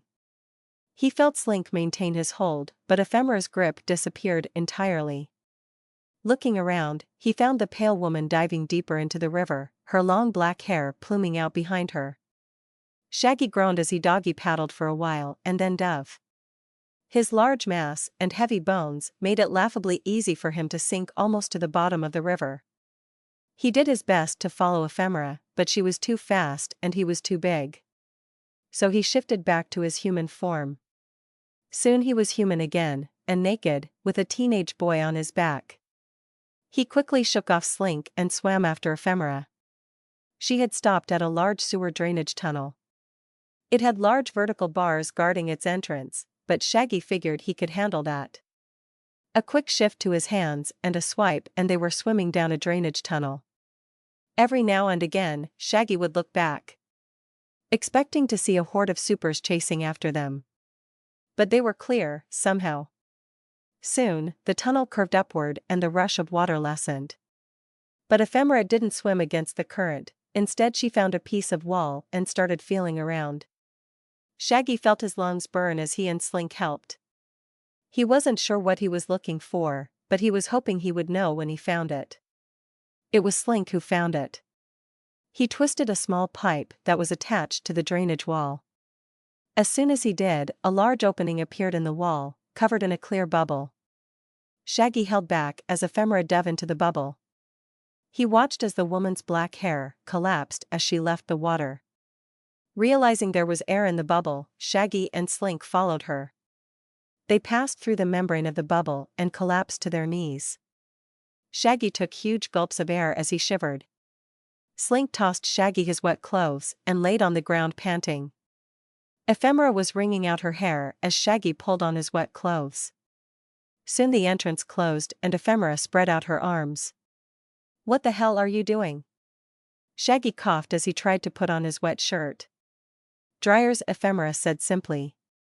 As soon as she finished speaking, a blast of hot air washed over them. It almost made it hard to breathe, but their clothes and hair were being dried. Almost as quick as it started, the dryer stopped and Shaggy was standing in damp clothes instead of soaking wet ones. Ephemera sked. "They never get you fully dry." "Well, we can see if they have towels. Common courtesy is to replace what you use." "But how many villains do you know that adhere to common courtesy?" Shaggy glanced around the empty stone room. Besides the odd bit of piping and the exit door, there wasn't a lot to the place. "What is this?" Ephemera walked toward the large exit door and tried to wrench it open. Some of the older villains in the city have their various escape tunnels. So if you know about them, you can use them. Glad I remembered this one honestly. "And they just let people use them?" Slink asked, confused. "Oh, hell no. Matter of fact, if whoever owns this tunnel finds us, we are going to be screwed." "How do you know about this tunnel, but you don't know who owns it?" Shaggy asked as he watched Ephemera struggle to turn the large valve handle on the door. Ephemera grunted, still trying to open the door as she explained. "There are rumors in Undertown. All the lesser gangs know about these things. Maybe someone did some henching under a major villain, or maybe they were in a rival crew. You know how word gets around. Are either of you going to help me?" Shaggy chuckled and moved to help as Slink looked around the room. "So, how do we know we aren't being watched? Maybe whoever owns this tunnel is keeping an eye out and we could be screwed." "Well, deal with that when it happens. For now, let's just be glad the soups didn't follow us into the river." "Of course not. They don't enjoy getting their fancy equipment wet." Those HLO wrist communicators aren't waterproof and they have to pay for replacements. Ephemera explained. Huh. You're joking? So we escaped because a superorganization skimped out on waterproofing? Slink asked, holding back a laugh. Ephemera joined in the laughter as Shaggy felt the door handle spin. Pretty much. You can always trust people to cut corners. I guess. Shaggy said as the door finally opened. A blast of metallic, stale air hit Shaggy's nostrils. He was surprised at how good the cold air felt on his skin, and he almost closed his eyes. But a gasp from Ephemera drew his attention back to the door. As the door creaked open, they found themselves face to face with a large, copper-colored automaton. Its large rectangular red eye was glaring down at them as it stood in the doorway. Its frame taking up the entire space. Well, shit. The large mechanical man stood over 10 feet tall and had a wide body. It was made entirely out of a bronze metal that seemed to gleam in the low light of the room. Its knees hissed with the sound of pneumatic pistons as it crouched down slightly to pass through the large door. Shaggy could see that the automaton's arms ended in round wrecking balls that were easily the size of his torso. Shaggy watched as Ephemera phased out of existence, and Slink gave a low moan as Mo appeared on his wrist. He summoned his own claws again and lowered his stance, ready for a fight. But a loud snap hiss and a crackle resounded in the room before an elderly voice emitted from the robot. It appears that my sensors were not incorrect after all. A few sewer rats have been using one of my escape tunnels. I would suggest that you all surrender peaceably. I have no desire or time to clear out your bodies. Shaggy leapt at the robot and slashed his claws at the large robot's chest. However, where he expected to feel his claws dig into and through the metal, he felt his arms rebound harshly. His shoulder nearly popped as Shaggy spun out from his attack, and soon he felt a red-hot burning coming from his claws. Wincing in pain as the burning grew and grew, Shaggy glanced down. Some kind of clear liquid was covering his claws, and he could see them slowly being eaten away. The pain was about to become unbearable, so he quick dismissed his claws and checked his hands. Luckily, whatever was covering them fell off once he transformed, and his hands were rapidly healing the red burn marks left over. Very interesting. A therianthrope with an enhanced healing factor. The elderly man's voice said. The robot turned to regard Shaggy as he grit his teeth while his hands healed. I trust there will be no other objections? Also, could the young miss currently hiding in the room please revert back? Your phasing abilities are playing havoc with my sensors. Half of them say that you aren't there, and the other half are screaming that something should be there. As the old man spoke, Shaggy looked over the robot, hoping for another line of attack. Slink was glancing around, looking for Ephemera. But the young woman hadn't reappeared yet. Shaggy noted that the giant automaton's feet and legs weren't covered by the clear liquid, and so he formulated a plan. But the old man's voice spoke again, before he acted. Young lady, I grow tired of your insubordination. Please dephase, or I will be forced to retreat this unit and lock the escape tunnel door. Once that is done, I will have this room flooded with poison, then flooded again, to be rid of your bodies. If, however, your abilities extend to phasing through objects, then be aware, the only thing past this door are my escape tunnels. You are all completely within my control. Now present yourself. After the scream, the voice fell into a fit of coughing, and Shaggy realized something. Even if he trashed this robot, there were probably a few more in the tunnels beyond. One running battle was enough for today, and at least this guy was a villain. So he wouldn't throw them in jail. He would probably just kill them. Shaggy sighed as Ephemera seemed to come to the same conclusion and reappeared. The old man's coughing fit ended as he said. Very good. Now if you would all be so kind to follow Omega-1. We can have any further conversations in a more civil setting. Shaggy grimaced again, but nodded at Slink and Ephemera. The large robot, Omega-1, crouched its way back out the door as Shaggy continued to study its design. It reminded him of the cover of one of his wife's steampunk books. all metal piping and whirring pistons. As they followed the big robot out into the dark sewer tunnel, Ephemera whispered in his ear. "This is bad. Cog is bat's head insane. We have to escape." Shaggy was about to ask something when the old man, Cog, yelled indignantly. But now his voice was coming from everywhere. "Insane? What is insane about wanting to achieve the ultimate in human perfection? An achievement that can only be obtained by the addition of non-degradable, non-organic materials? The way forward for both alien and human species is through the application of such technologies. Why, I remember." Shaggy ignored the old man's continued ranting as he raised an eyebrow at Ephemera. The young woman shrugged and sighed. Slink behind her had a pensive look on his face as they traveled down the large, round sewer tunnel. Shaggy gave the boy a questioning look as he asked, "What's up?" Slink nervously wrung his hands as his eyes upward. "It's almost time for me to log out." "What's gonna happen to me in-game?" "Oh, then I guess your adventure is over. You'll just appear back at your home location, so the bar or the lair. But the world will move on, so I'll get to enjoy this wonderful torture sequence alone." Shaggy grinned at the alarmed look on the boy's face. "But what about the NPCs?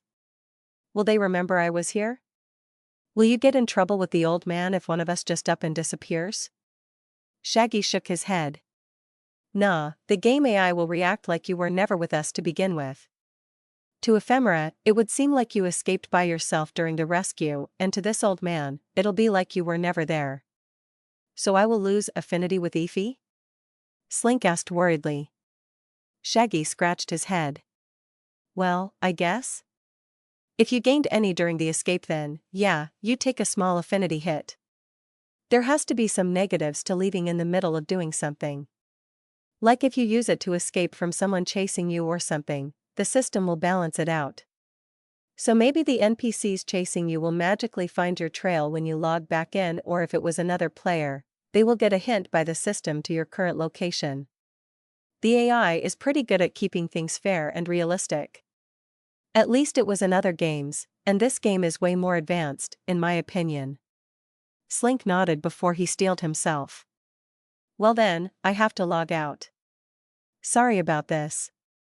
Shaggy waved him off. "Bah. You're fine, kid. If I'm not back in Undertown when you log back in, tell the others what happened, okay?" Slink gave a two-finger salute and then vanished into motes of light. Shaggy could hear Cog still preaching his transhumanist rhetoric. He sighed as he walked beside Ephemera and Omega. It was turning into a long journey. One that was interspersed with the old man ranting about the various ways humanity was doomed to failure. He tried to have a quiet conversation with Ephemera a few times, but the old man's ranting was as intrusive as it was insufferable. Shaggy eventually gave up as they finished a long stretch of curved tunnel and entered a large open domed room with multiple tunnels drip-feeding sewage into a larger tunnel. Shaggy plugged up his nose as his eyes watered. He hurried after Omega, who trundled along the pathway until it got to a large section of piping. It used its large wrecking ball-sized hands to knock gently on the wall. Suddenly, the squeal of twisting pipes filled Shaggy's ears as several valves twisted themselves, and the wall of pipes swung inward, revealing another tunnel. Shaggy gave another sigh as they moved into the large tunnel. At least this one was well lit with what looked like bright light bulbs placed along the tunnel. As Shaggy looked around at the new tunnel, he found it was better built and seemed newer than the ones they had passed through earlier. "Finally," Ephemera whispered. It took Shaggy a few seconds to realize that Cog's droning preaching had stopped. He smiled as he moved close to Ephemera and whispered back, "Old man can bluster, eh?" She nodded at him before gazing at Omega One's colossal frame. "So what's the plan, boss? He obviously can detect me, but that just means he'll know when I leave. I don't think he can stop me. But what about you?" Shaggy waved her off as he noticed more movement in the tunnel. Several concave divots in the walls seemed to shift, and he could just make out the creaking of metal. Looking closer, he could make out several slim robots that were shorter and more sleek-looking than Omega One. He waited for them to attack or something, but they merely shifted as his group walked past. Judging it safe to talk again, Shaggy answered. If it comes to it, get yourself out and I'll meet you topside. Where we started, got it? Yeah sure, boss? Of course, Shaggy whispered back. I have a pocket full of candy and enhanced healing. I'll be fine. Ephemera pulled a face. Candy drenched in sewer water. Are you really gonna eat that? Sure. Why not? It's still in the wrapper. Also, if push comes to shove and I need to eat, I'm going to eat. Won't have a choice. She kept the disgusted look on her face until a bright light appeared ahead of them and nearly blinded them both. It filled their tunnel with artificial light and cast the nearby robots in sharp relief. They almost covered the side walls and stood shoulder to shoulder. They were even stacked on top of each other in pairs. Shaggy reassessed his escape plans as they entered another large, domed room. Where the first was made of stone and was clearly made for the sewer system, this one was all metal. Loud automated machine whirred and clanged nearby, churning out bits of machinery Shaggy could not identify. Large industrial smelters were roaring as small robots tossed in scraps of metal. A raised platform sat in the center of the large room. Just below the platform stood 3 rows of memory banks arranged in a circle. At the center of that circle, on the platform itself, was a wide computer desk and an even larger holomonitor with an old man seated in front of it. Omega-1 waved them forward as it stopped moving, clearing indicating it wanted them to approach Cog by themselves. Shaggy shrugged and moved forward as the old man slowly stood from his large metal chair. The chair was made of the same bronze metal as the robots that surrounded them and even had the odd bits of metal piping traveling along its sides. As they got closer, Shaggy realized the Cog was not just ranting and raving about his beliefs. He had actually done it to himself. The old man's body was a mix of metal and human. His body was a crisscross patchwork of metal piping, his right arm was entirely replaced with a metal one, and his right hand was a 3-pronged claw. Both of his legs were replaced with slim, bronze metal limbs that were more sleek in design than any Shaggy had seen. Even one of the old man's eyes had been replaced with the glowing red glass of his automatons. Shaggy was walking up the center platform as Cog raised a hand in greeting. The old man would have looked like a kindly grandpa if it wasn't for all the metal bits sticking out of him. Ephemera and Shaggy made it to the top of the platform and watched the older man as he went to shake Shaggy's hand. Welcome, my boy, welcome to my little playground. It is a microcosm of what I imagine the world to be. Shaggy grunted as he stared down at the offered hand. You mean you sitting at the center of everything surrounded by your machines? Cog waved his hand dismissively. Oh please, don't pretend to be one of those stuffy types. Leaders will always step up to replace their inferiors. My time will come, but that is not why you are here. Why are we here? Ephemera asked, drawing an almost hateful look from Cog. The look was replaced almost immediately with a placid one and Cog grunted idly.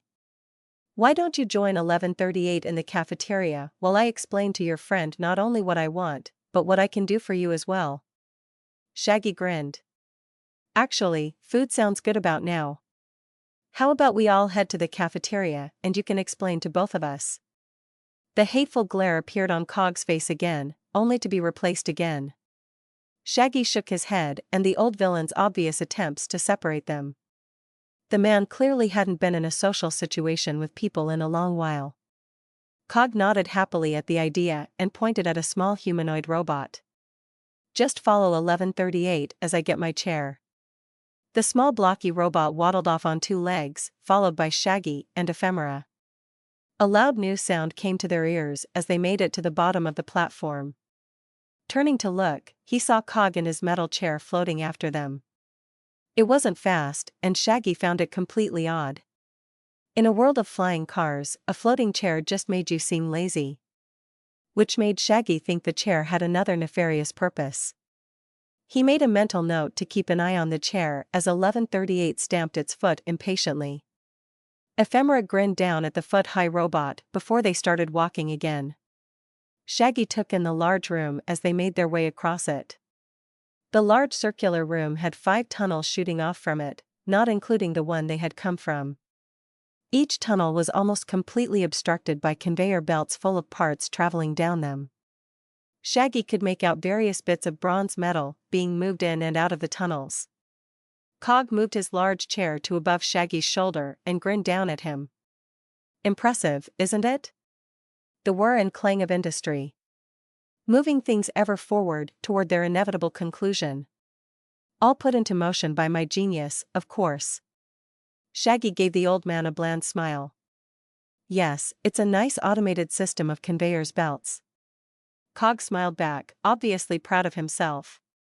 They came to a metal wall that slid away after 1138 did some kind of intricate knock. They entered what was probably the world's smallest cafeteria with 3 tables and barely enough chairs for each of them. Along the back wall was an industrial-style kitchen with a stove, sink, oven, and fridge with a bar-like countertop in front of it. Shaggy sat down and waited for the others to join them. Cog floated his chair next to Shaggy and stopped. But Ephemera couldn't sit as 1138 had grabbed her pant leg and was pointing at the kitchen area. Cog rubbed his hands together as he licked his lips. I am excited to see what your woman can cook up for us. It's been so long since I had a decent meal. I'm sorry, what? His woman? Shaggy and Ephemera spoke over each other as Cog looked at them like they were idiots. The old man carefully produced a napkin from somewhere in his chair and placed it on his lap. He glanced up at Ephemera before turning to Shaggy. Oh, of course, I just assumed you were traveling with your girlfriend? Side piece? What is the proper word these days? No matter. Send her to the kitchen so that we men can talk. Cog spoke with a finality that was mind-boggling. Shaggy coughed as he attempted to correct Cog. She is not my woman. She's a partner, and whatever you have to say to me can be said to her. Just have one of your bots cook us something. Cog looked downright affronted. That's a woman's work. I won't have my monuments to perfection sullied by attempting something so female. But you have no problem with me being sullied with such work. Ephemera said through gritted teeth. That's your lot in life. Blame God for not blessing you with the right gender. Although I suppose I can fix it with the proper modifications. Of course, you'll have to submit to being marked with the proper identifiers to show you are a lesser male. Shaggy had to throw himself out of the way as Ephemera threw herself at Cog. The old man smiled idly as a purple shield pulsed into life and shocked Ephemera clear back over the table and into the wall. She lay on the ground, groaning in pain as traces of purple energy crawled along her body. Shaggy picked himself and glanced at Cog, who was grinning maniacally. Woman. They never learn their proper place until you put them in it. More so these days. Shaggy grimaced at the old man's words but forced himself to nod. Oh yeah, I see what you mean. Shaggy stood up next to Cog's chair and stared down at Ephemera. He tried to communicate with his eyes for her to phase and get out as he placed a hand on Cog's chair. When no purple shield popped up, he turned and smiled at the old man. The next second he had his claws out and he was tearing into the chair with his right hand as his left swung wide right at the old man's face. Sparks and metal flew as the purple shield re-engaged and Shaggy was sent sprawling toward the kitchen counter. Shaggy felt all the muscles in his body tense up. Nearby, Cog screamed and cursed. Shaggy was too stunned to look around when Ephemera's face appeared over him. She leaned down to pick him up as Shaggy tried to tell her to run. But his mouth wasn't obeying his orders. As she stood him up, he saw Cog in his chair, rapidly spinning in circles. The old man was trying to grab a hold of several flailing wires as he spun. Shaggy felt his muscles stop their spasms and tried to talk again. Go. He grunted painfully. Ephemera glared at him and shook her head. Not without you, and not without giving that sexist asshole a piece of my mind. Shaggy grunted again as his legs firmed up underneath him. Get out of here, Ephemera. I got this.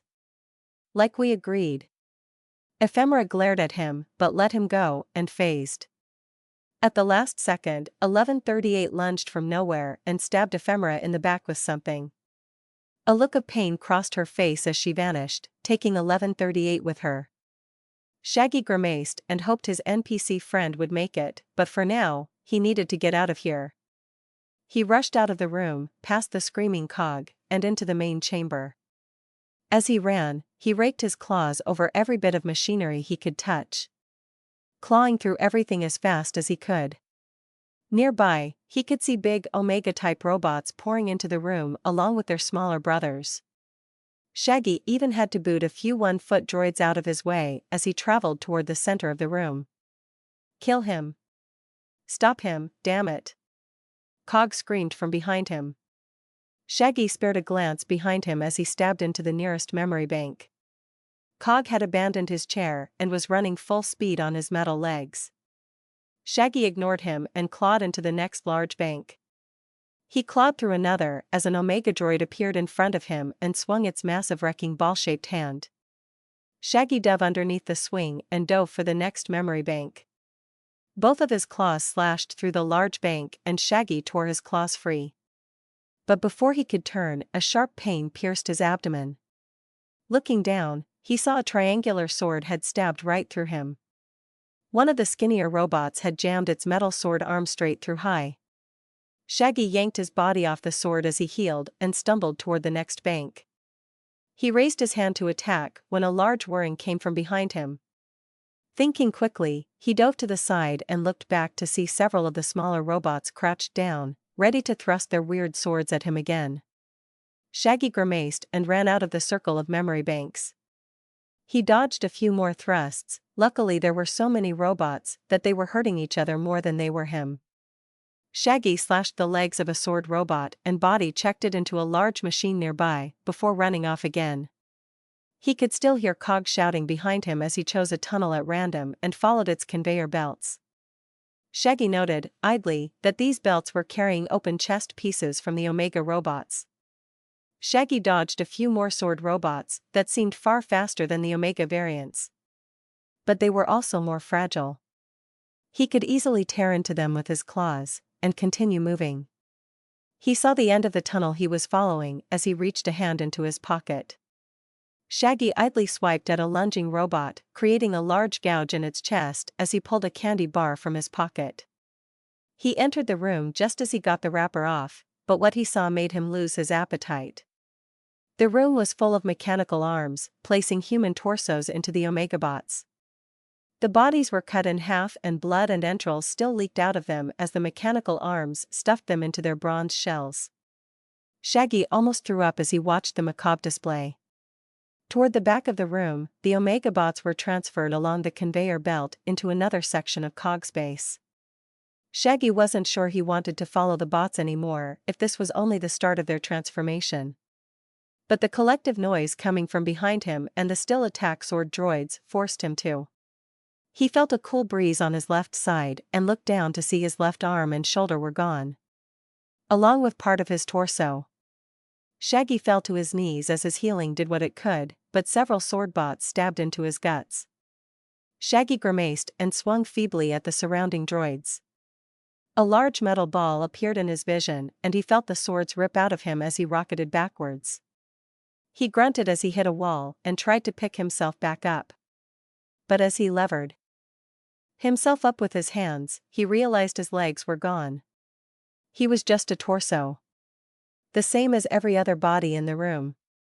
He had the chilling thought of having his body turned into one of the Omegas. Cog's voice spoke up as Shaggy glanced around. "Oh, don't worry. I have special plans for you and your special body. Genetics aren't really my thing. But I am sure I can manage." Cog appeared out of the crowd of bots surrounding Shaggy. The robots had all stopped, standing eerily still as Cog approached. The old man raised his right hand and his 3 claws spread wide, revealing a hole in the center of Cog's arm that crackled with purple energy. Cog looked down sadly at Shaggy, almost confused. Why can't people understand? Why can't they see the perfect and correct way of the world? It is all so obvious. Yet plebeians like you are always getting in my way. Cog huffed angrily as his energy cannon continued to charge. Shaggy lowered his head and readied himself to accept his fate. He was on a one-way trip to Deathville. He sighed as he glanced back up at the old man. Hopefully Ephemera got out. He would check on her once he finished his death trip. As the large purple orb grew at the end of Cog's arm, Shaggy grinned and raised a middle claw. Cog screamed angrily as the purple orb grew larger and looked ready to fire.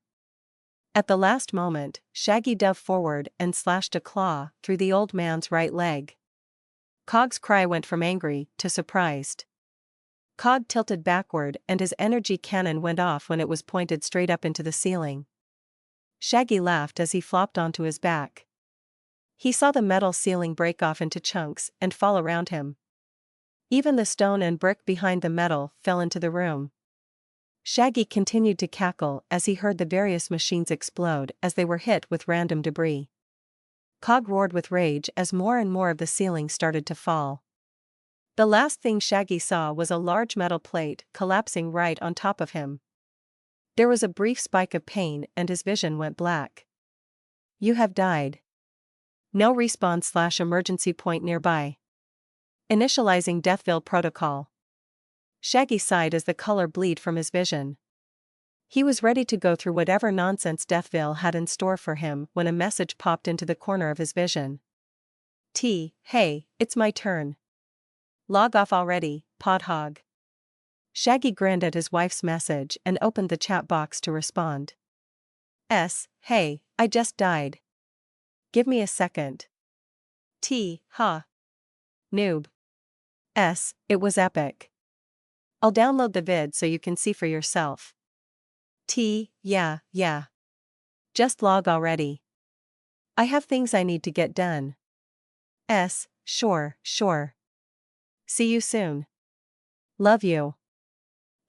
Yeah you do. Shaggy shook his head as he looked around. He was in a black and white version of the room in which he died. Deathville was pretty much a ghost town of the city you were in with no people and no other players. He briefly wondered what kind of test Deathville was going to throw at him as he navigated his menu. He grimaced at the monochromatic death and destruction around him. Shaggy logged off, thinking about what could happen to him in this place. Shaggy blinked as the black and white world came into focus around him. He sighed audibly when he remembered he was in Deathville. Which, beyond the equipment and skills penalties he would get, meant that he couldn't leave until he discovered and passed some kind of test. Usually, it was just a simple go here or defeat X type of tests. But sometimes they could be needlessly convoluted.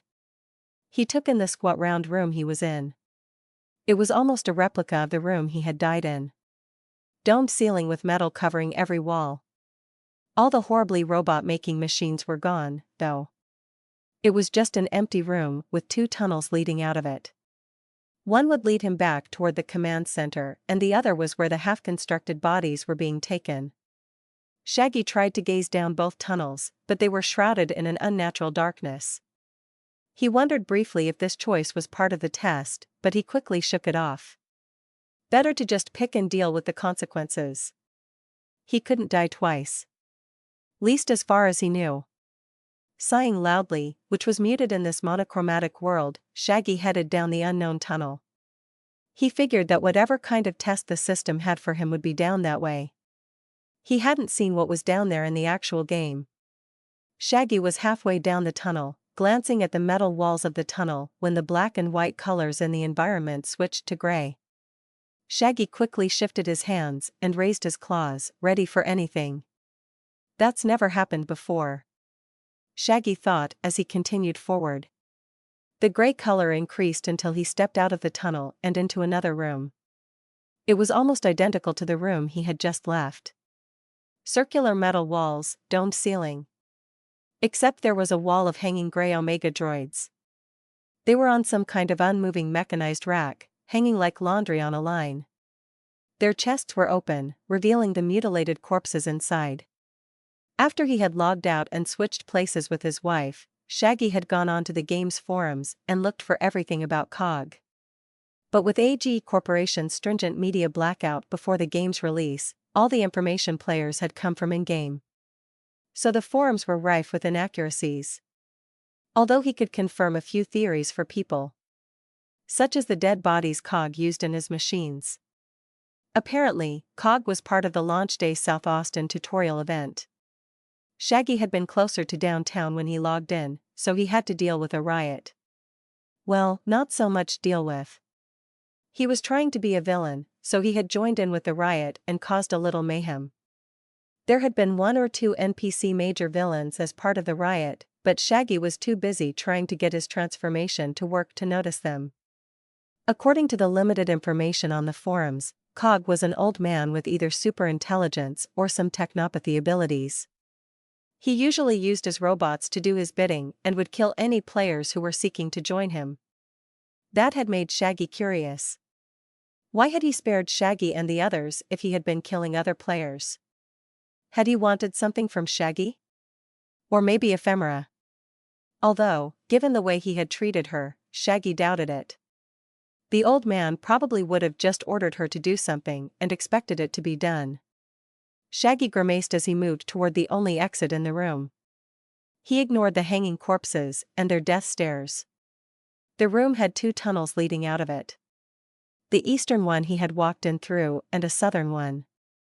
As he walked out of the room, the colors shifted back toward the more normal black and white of Deathville. As walked on, Shaggy realized he still couldn't see the path ahead. It was nothing but pitch blackness. He sighed and continued on, thinking about the bomb he had dropped on the forum. He had transferred his pod's memory over to his console and uploaded the video of his interaction with Cog. A few streamers had gotten footage of various big villains and supers, but even fewer had gotten into their lairs or hideouts. After heavily editing the video, taking out most of the trip to Cog's lair and anything that could identify himself, Shaggy had dropped it into the forums. The forums went nuts with what they were seeing. Some of the more brainy players were discussing what the various machines did. But most were trying to figure out where the place was. Shaggy remained evasive and said that it was somewhere underground. When asked why he had survived, Shaggy had told the truth, he didn't know. Which led to a long conversation about his build and what he had been doing. Shaggy did his best to evade those questions, too. However, it was the end of the video that got the most attention. Whether it was his Pyrrhic defeat of Cog or the corpse robots, people were talking up a storm. Some wondered about the ramifications of killing such a big villain, others wondered if he had truly died, and many more were disgusted with how the old man built his bots. It had sparked a debate that was still going on when Shaggy went to work that morning. When he had gotten home, it had died down somewhat. But, in truth, Shaggy was too busy logging in to read too in depth. The consensus was that Cog was an overall asshat who deserved what he got. There were plenty of players who were readying parties to go down and look for the old bastard. If he wasn't dead, then they were going to make sure that he was. The woman players were almost adamant about going down and breaking everything, supers and villains. Some even demanded that Shaggy give up the location.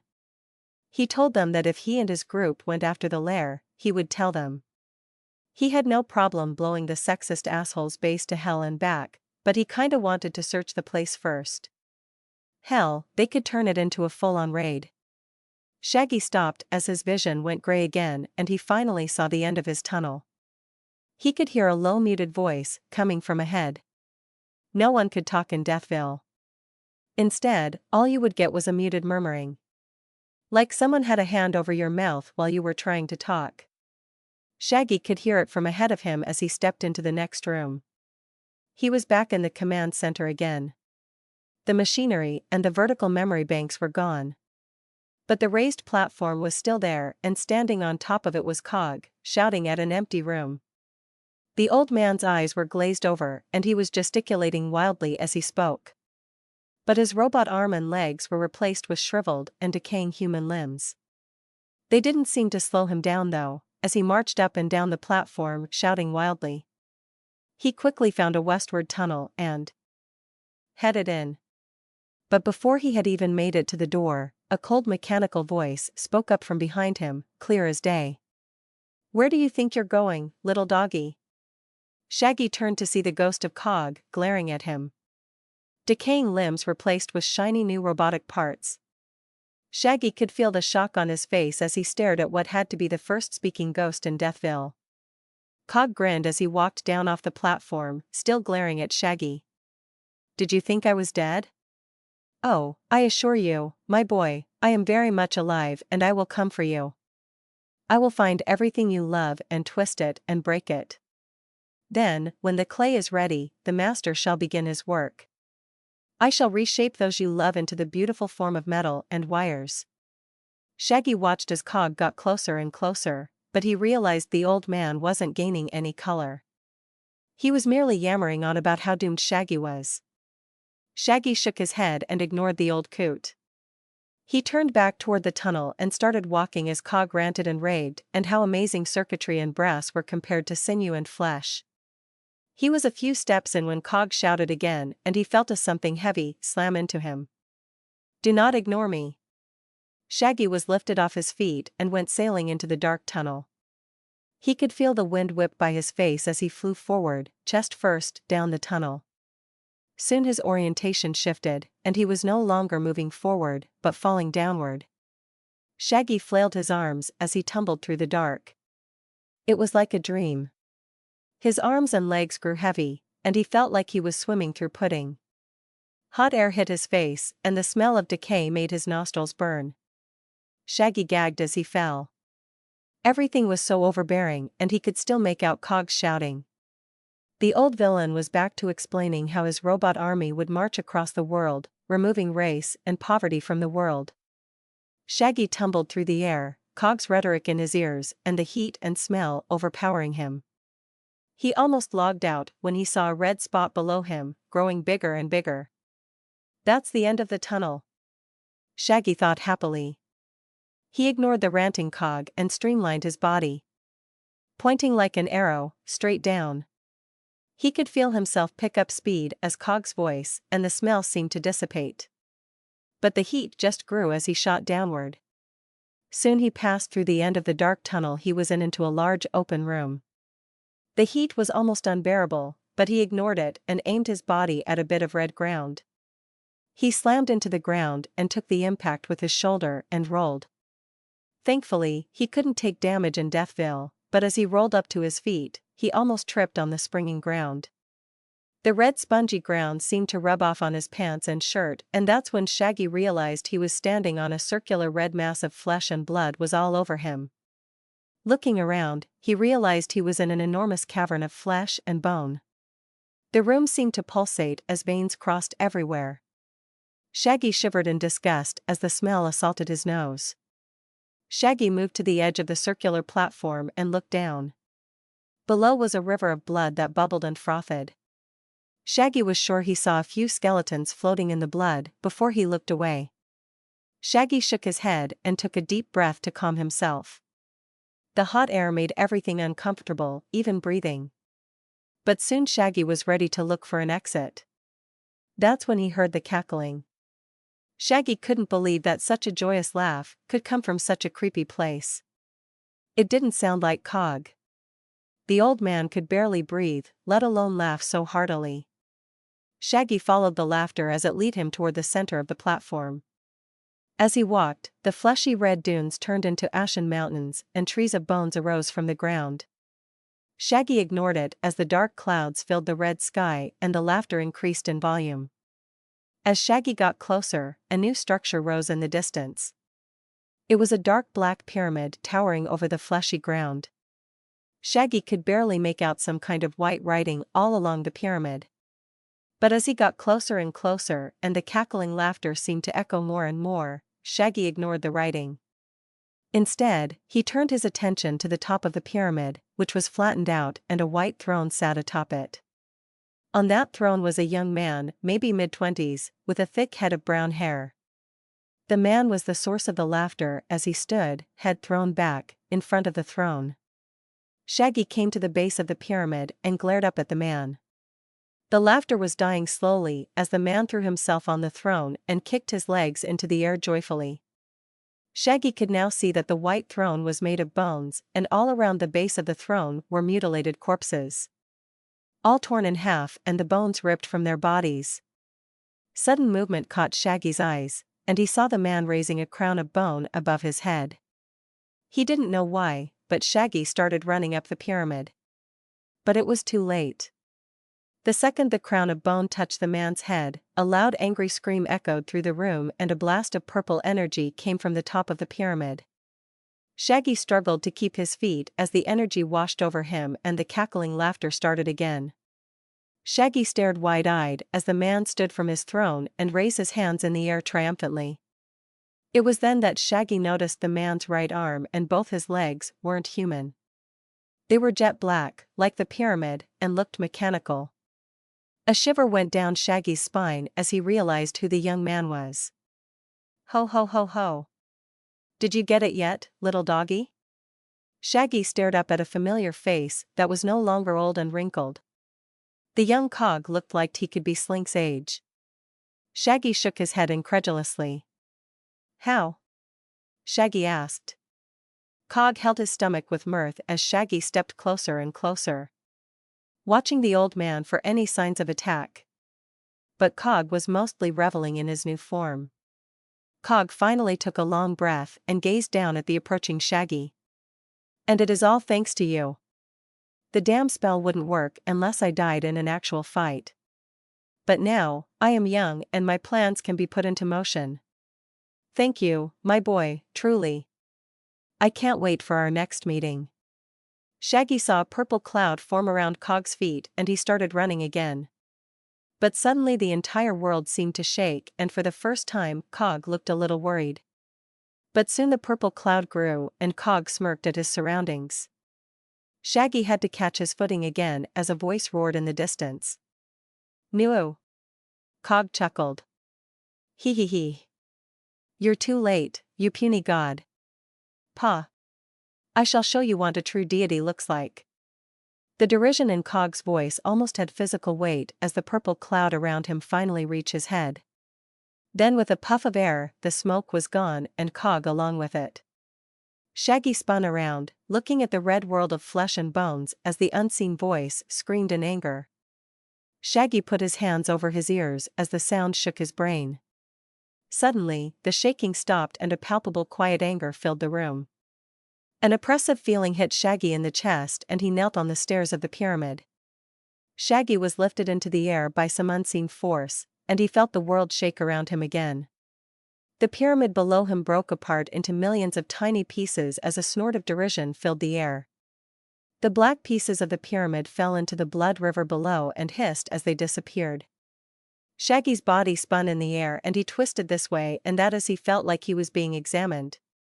Suddenly, a booming voice resounded through the cavern. He must be stopped. The voice echoed in Shaggy's ears. It wasn't a command, but it was said with such finality that Shaggy could only nod his head. Although he couldn't imagine a way to kill young Cog, he had done it was already though. Sure, it had all been a part of Cog's plan, but that wasn't important. The booming voice came back again and Shaggy braced himself. Go. Shaggy felt himself flung upward, and he shot toward the ceiling, but before he could hit everything went black and his vision was filled with another notification window. Deathville complete. Transferring to spawn point. Error, combat at spawn point. Finding a new spawn location. Located. Spawning. Shaggy felt his body fall and his feet hit cement as he landed in a dark alleyway. The color in his vision told him he was back in the actual game and the stars above told him he was above ground. As he looked around, he realized he was back to where they had appeared topside. Right outside the tunnel to Undertown. He was a little worried about the combat at spawn point notification, but he was sure the others could handle it. Right now, he had a choice. He could either find Ephemera and complete what they had set out to do in the first place or he could return to Undertown and tell them what happened. It barely took him a few seconds to decide. They were going to need all the help they could get with a young Cog on the loose, and a Raku captain in their pocket was a good start. He gathered himself before he searched around the area. But there was no sign of the young woman. He hoped she wasn't dead somewhere. Shaggy sighed and walked out of the alley. He could think of one other place to search. As he walked down the quiet night streets of Austin, Shaggy couldn't help but think about what had happened. He wasn't completely sure it was all real or a trick of Deathville. But that hadn't been like anything he'd ever heard of. If it had been real, then Cog was back in a younger body and with some new toys. Shaggy grinned as he picked up the pace. Shaggy wasn't surprised to find the diner still open. It wasn't that late in the evening, and Ville End seemed like an open all-night kind of place. However, once Shaggy stepped through the door, he could feel every eye turn to him.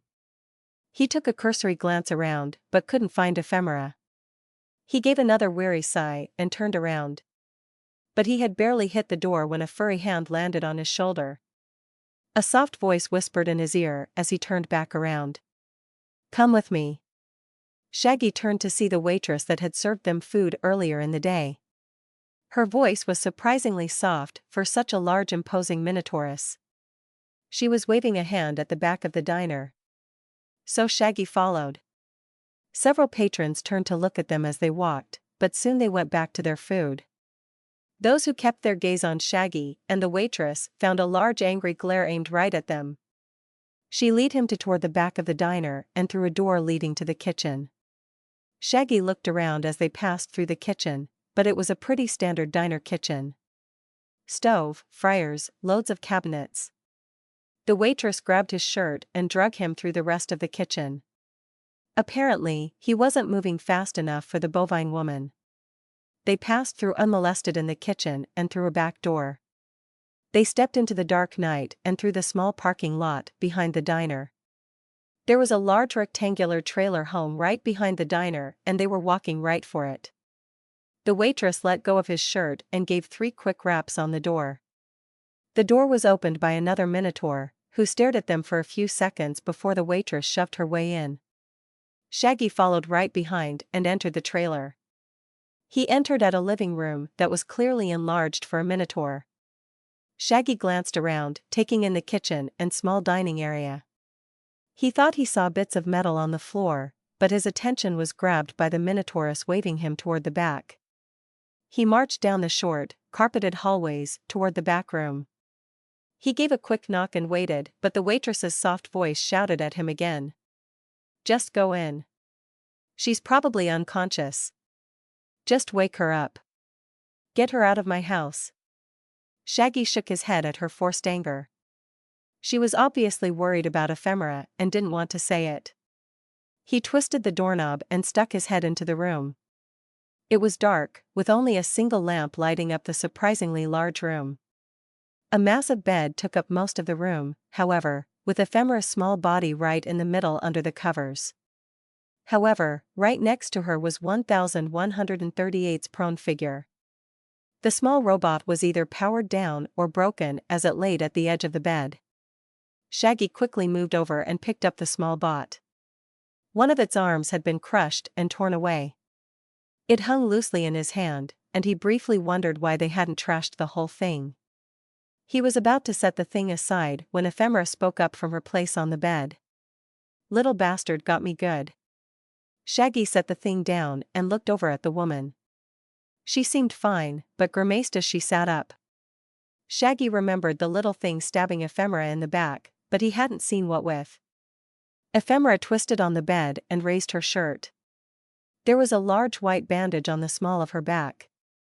It looked like an overgrown band-aid. It had something like a knife in its arm. "Fleur crushed the damn thing, and it powered down or something. We didn't know what to do with it, so we kept it. Maybe we can reprogram it or something." Shaggy shook his head. "The way things went down there, I would rather trash the damn thing and be done with it. For all we know, Cog has some kind of tracking bug on it." "All right. Whatever you say. But do it twice and then again for good measure," Shaggy said as he shook his head and sat on a footrest near the edge of the bed. "What happened down there, boss?" "I do not know. I think we were goaded into a fight and then unleashed some new brand of hell on the city. But the important thing right now is finishing what we came up here to do and then getting back to Undertown." Let the soups deal with that old villain. Yeah, about that, boss. Ephemera said as she grabbed her bag from the side of the bed with a grunt of pain. Fleur and I have gone over this laptop. It had a little water damage, because I am not so good at phasing things other than myself. But we pulled a few things from it. Shaggy watched as she sat back in bed and opened the old laptop. She glanced at him over the screen and waved him over. Shaggy sighed and took a seat next to her and looked over the information. Ephemera explained the ninjas were hired help from a big gang that operated topside. They didn't list their employer's name, but they said that they were hired to find a certain police officer with knowledge of various undercover agents. But the handler had somehow gotten wind of what was about to happen and went into hiding. So the ninjas were watching the person's apartment and the police headquarters in case someone tried to contact the handler. That had all been 3 months ago, and now the ninja's employer was getting angry.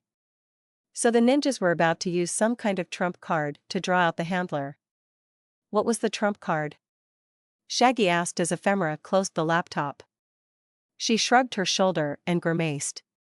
I do not know. But whatever it was, they were sure it was going to get the handler out of hiding. Well, that's no help. We were already going to have enough trouble talking to this person, and now they are in the wind. Actually, boss, Fleur had an idea about all this. Shaggy sighed. Really? You're going around telling people who aren't in the crew about this? Ephemera shrugged, unapologetic. Hey, she got me out of a tight spot, and that was after I screwed her over on a job. I owed her. No, you didn't, Effie. Came Fleur's soft voice from the door. Your family. Even if you're a hard-headed idiot. I wasn't going to let you bleed out on our doorstep. Although you should have. Shouted a deep voice from the front of the trailer home. Shut it, Racine, Ephemera and Fleur shouted at the same time. Shaggy scratched the bridge of his nose and groaned. Your plan? Fleur stared at him. He met her steely glare with a tired look. She seemed to come to a decision and spoke. Why don't you grab one of the new supers and use their HLO communicator? Depending on how green they are, they might not have implemented the correct restrictions on their wrist computer and you can run a search. Yeah, but you'll have to be quick, boss. Once the communicator's biometrics realize the super is out, they'll send backup to the location. Ephemera said excitedly. Shaggy groaned angrily and stood up. How the hell am I supposed to grab a super? Not to mention, I don't even know what I'm even looking for. Fleur shrugged her massive shoulders. With all the new soups in town, it would be easy. There are always someone out and about doing night patrols, and as to what you're looking for. They are a police handler on the run. I will bet they made a request for aid from the HLO. But with all the red tape and nonsense that entails, they probably haven't gotten clearance for a protection detail yet. After 3 months? Shaggy asked incredulously.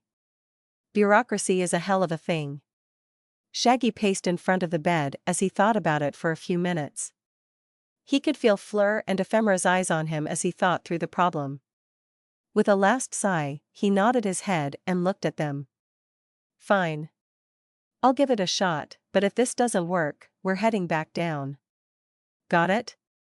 Ephemera gave him a 2-fingered salute and moved to get out of bed, but Shaggy stopped her. That's a nope. You're staying here and healing up. Maybe see about your new toy. Shaggy said, waving the injured woman back down. Ephemera looked affronted, but Fleur chuckled.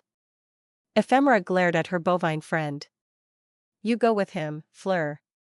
He'll need someone to watch his ass. Fleur looked hesitant, so Shaggy shook his head. I got this. You rest up and I'll be back before dawn. Take care of her, Fleur. Shaggy headed for the door as Ephemera sputtered behind him. He figured a nice solo run was just the thing he needed to take his mind off of Cog. He could still see the cackling young man in his mind and wondered what the hell the old coot was up to. As he passed the living room, he saw Fleur's brother sitting on a large couch. He gave the man a wave as he headed out the door and back into the night. He stood in the parking lot between the diner and the trailer and sighed loudly. This would not be easy. He took a deep breath and studied the various scent trails he saw. There were multiple trails of blue and yellow floating everywhere on the wind. He tried to focus on a few to see what he could glean from the smells, but all he got was a general sense of a humanoid. Which wasn't very helpful. He groaned as he spun in place. Finding the right person was going to take all night. But suddenly, a familiar smell on the wind caught his attention. Curious, he started to follow the yellow trail. Shaggy moved toward the trail and locked it in as best he could. The trail was flickering, which meant it was probably a respectful distance away. He checked the sky for drones and began walking toward the scent. He kept an eye on his surroundings as he walked down the sidewalk. He had to dive into a few alleyways, as a drone would fly overhead occasionally. But they left him alone. He spotted a few cop cars every now and again, but he hid his face as best he could and continued walking toward the scent. Eventually, he found the owner and he couldn't help but grin. The pink super from this morning was leaning up against a building and having a heated conversation with his wrist. He was still wearing his pink full body armor and his bike was nearby. But he had removed his helmet. The super's bike still had a dent on the front from where Shaggy had slapped it. Shaggy maneuvered his way to the side of the street the pink super was on and ducked into another alleyway. Once inside the alleyway, Shaggy summoned his claws and jumped to the fire escape of a nearby building. The loud metal clanging made him stop for a few seconds, but the pink super was obviously enthralled with his call. Shaggy made his way up to the top of the building and leapt over to the next building. He continued hopping between buildings until he jumped down to the two-story building the pink super was leaning against. As he glanced over the side, he heard part of the super's conversation. "No, Joel. I don't care if it was my turn on the rotation. I shouldn't have to do patrol today. A giant wolf slapped me off my bike today. Doesn't that entitle me to some kind of mental health day or something?" It was terrifying. After a few seconds where Joel on the other end of the communicator responded, the pink super continued complaining. "No. I know Sarah broke her leg, and the others aren't in any better shape. But, come on. There are no other soups in the area that can take this beat?" Another rather lengthy reply followed and Shaggy strained his ears to hear, but nothing came of it. Soon the pink super was speaking again. "What do you mean, there's an ant problem? What kind of ant problem would draw away so many soups from downtown Austin?" Another quick reply. "Okay. Now I know you're lying to me." An indignant squawk. "Fine, Joel. Whatever. Don't tell me. But the others owe me for doing this damn patrol by myself." The super continued to complain as Shaggy stood on the edge of the roof just above him. Shaggy was sure this was a horrible idea, but he figured the armor would save the super's life and his healing was topped up after dying. So with a deep breath and careful aim, Shaggy stepped off the side of the roof and plummeted straight down on top of the pink super. A loud grunt sounded from both of them as they collided, and Shaggy felt both of his knees shatter. As he grit his teeth against the pain, Shaggy watched the super, who lay on the ground unmoving. As his legs healed, Shaggy dragged himself over toward the super's wrist computer. A tinny voice was shouting from the device as the pink super lay there unmoving. "Andy? Andy, respond. Andy, if you're joking around, I am going to be pissed." Shaggy quickly started typing on the wrist communicator screen. A mini computer terminal popped up with a list of options. Shaggy quickly navigated through the menus as Andy's handler became increasingly concerned. Shaggy felt his knee pop back into place as he looked over the under-review files of the HLO website. He almost chuckled at the fact that Andy hadn't logged out of his HLO account. The super's credentials made searching the site a breeze. Shaggy found the file he was looking for after a few minutes of frantic searching. Apparently, a police officer had indeed filed a request for aid with the HLO, but, after 3 reviews, they were still unsure if they wanted to get involved with police business. The file was set to go under review again this month. Shaggy grit his teeth at where the review was supposed to happen. The DA's office in downtown Austin. He memorized the proper identification procedures as best he could, but a disturbing robotic voice emitted from the communicator. Unauthorized access suspected. This unit will fry itself in the next 5 seconds. 1, 2, 3, said a computerized voice. Shaggy quickly dropped the communicator as white and blue electricity played along its screen. Andy jolted as the device sent an unknown amount of voltage through his body. Shaggy grimaced and looked back down at the wrist communicator. The screen was now blank and smoke was slowly raising from its white surface. Shaggy thought about it for a few seconds before he picked up the dead device and took it off Andy's wrist. He didn't know if it would come in handy, but it couldn't hurt. A siren wailed in the distance and Shaggy stood, popping both of his knees in the process. He took off like a shot back toward the diner, weaving into and out of alleyways. He kept his face down and his ears up, listening for any signs of drones. But the night was overall pretty quiet. After running a few blocks, Shaggy started to walk again. The sirens were in the distance and overall, the night had been fairly successful. I sort of feel bad for Andy, though. Shaggy grinned as he tossed the HLO-branded communicator up and down in his hand. Overall, it wasn't a bad night's work. The diner's neon sign came into view as he walked down the sidewalk. He wanted to get the information he had memorized written down as soon as possible. Shaggy hoped Fleur had something to write on, and maybe he could convince her to get the cooks at Bill Ends to make him something. He had a feeling it was going to be a long night of planning. Shaggy was right, his night was filled with planning what was sure to be a bad idea. Fleur had told him so, Ephemera told him so. Even the damn robot stared blankly at him as if he was an idiot. But Shaggy was tired and, really, coming topside had been a long roller coaster ride. From fighting ninjas to messing with supers. He even got to meet and unleash an actual supervillain upon the gaming world. But he was ready to get off this ride and get back to the bar. It took a long night of convincing, but Shaggy had gotten Ephemera to agree to his plan. With the caveat that she would follow him at a distance. Fleur and Racine thought they were both crazy, but happily agreed to look after 1138 for Ephemera. The ghostly lady was really getting attached to the little guy. Something that confused the hell out of Shaggy. If something had stabbed him, he wouldn't carry it around like a damn doll. Shaggy shook his head as he leaned up against the wall of a building outside the courthouse. He was watching supes and civilians rushing in and out of the place most of the morning. He was also keeping track of the drones flying overhead.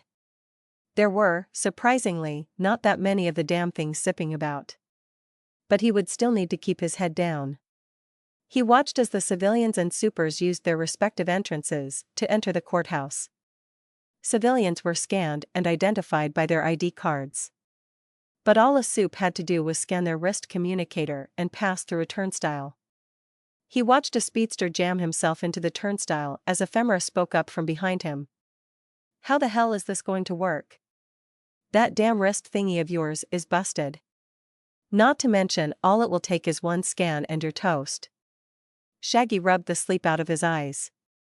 He would kill for a cup of coffee right now. The weakest point in any system is the people. Always has been, always will be. All we have to do is wait for our chance and rely on the laziness of people.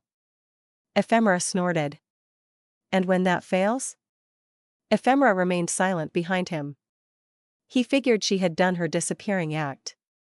Shaggy focused ahead of him and tried to keep his eyes looking down. As he made it to the stairs of the courthouse, he could hear loud voices coming from the super's entrance. Another speedster had jammed their way through the turnstile, which was apparently one speedster too many. The purple speedster was off to the side complaining to a security officer about the frailty of the metal turnstile as Shaggy approached. The officer was explaining how the speedster was going to have to pay for a new turnstile, but she was having none of it. Arguing that it wasn't her fault the thing wasn't designed to handle speedsters. Shaggy kept his face hidden as best he could as he moved to the broken turnstile and scanned his non-functioning communicator. The console made a loud beep as Shaggy thumped into the broken turnstile. "Sorry, sir, you're gonna have to go around to a new station. This one is currently out of order," the security officer said, interrupting his conversation with and sending a glare at the lady speedster. The officer sighed as he pinched the bridge of his nose. The purple speedster was still glaring at him huffily. "Fine, just give me your name and the name of your handler, and I'll check with them as soon as I am done here. You go ahead with your meeting, but I will come find you after I've confirmed everything." Shaggy threw up his hands. "Perfectly reasonable. Name's Andy, and my handler is Joel. You can find me in meeting room C." The officer made a note on his own wrist communicator and went back to arguing with the woman super. Shaggy jumped the turnstile and waited a few seconds for any alarms to blare. When nothing happened, Shaggy speed-walked away from the front entrance. He guessed he had minutes before all hell broke loose. Shaggy walked to the main desk in the courthouse's foyer.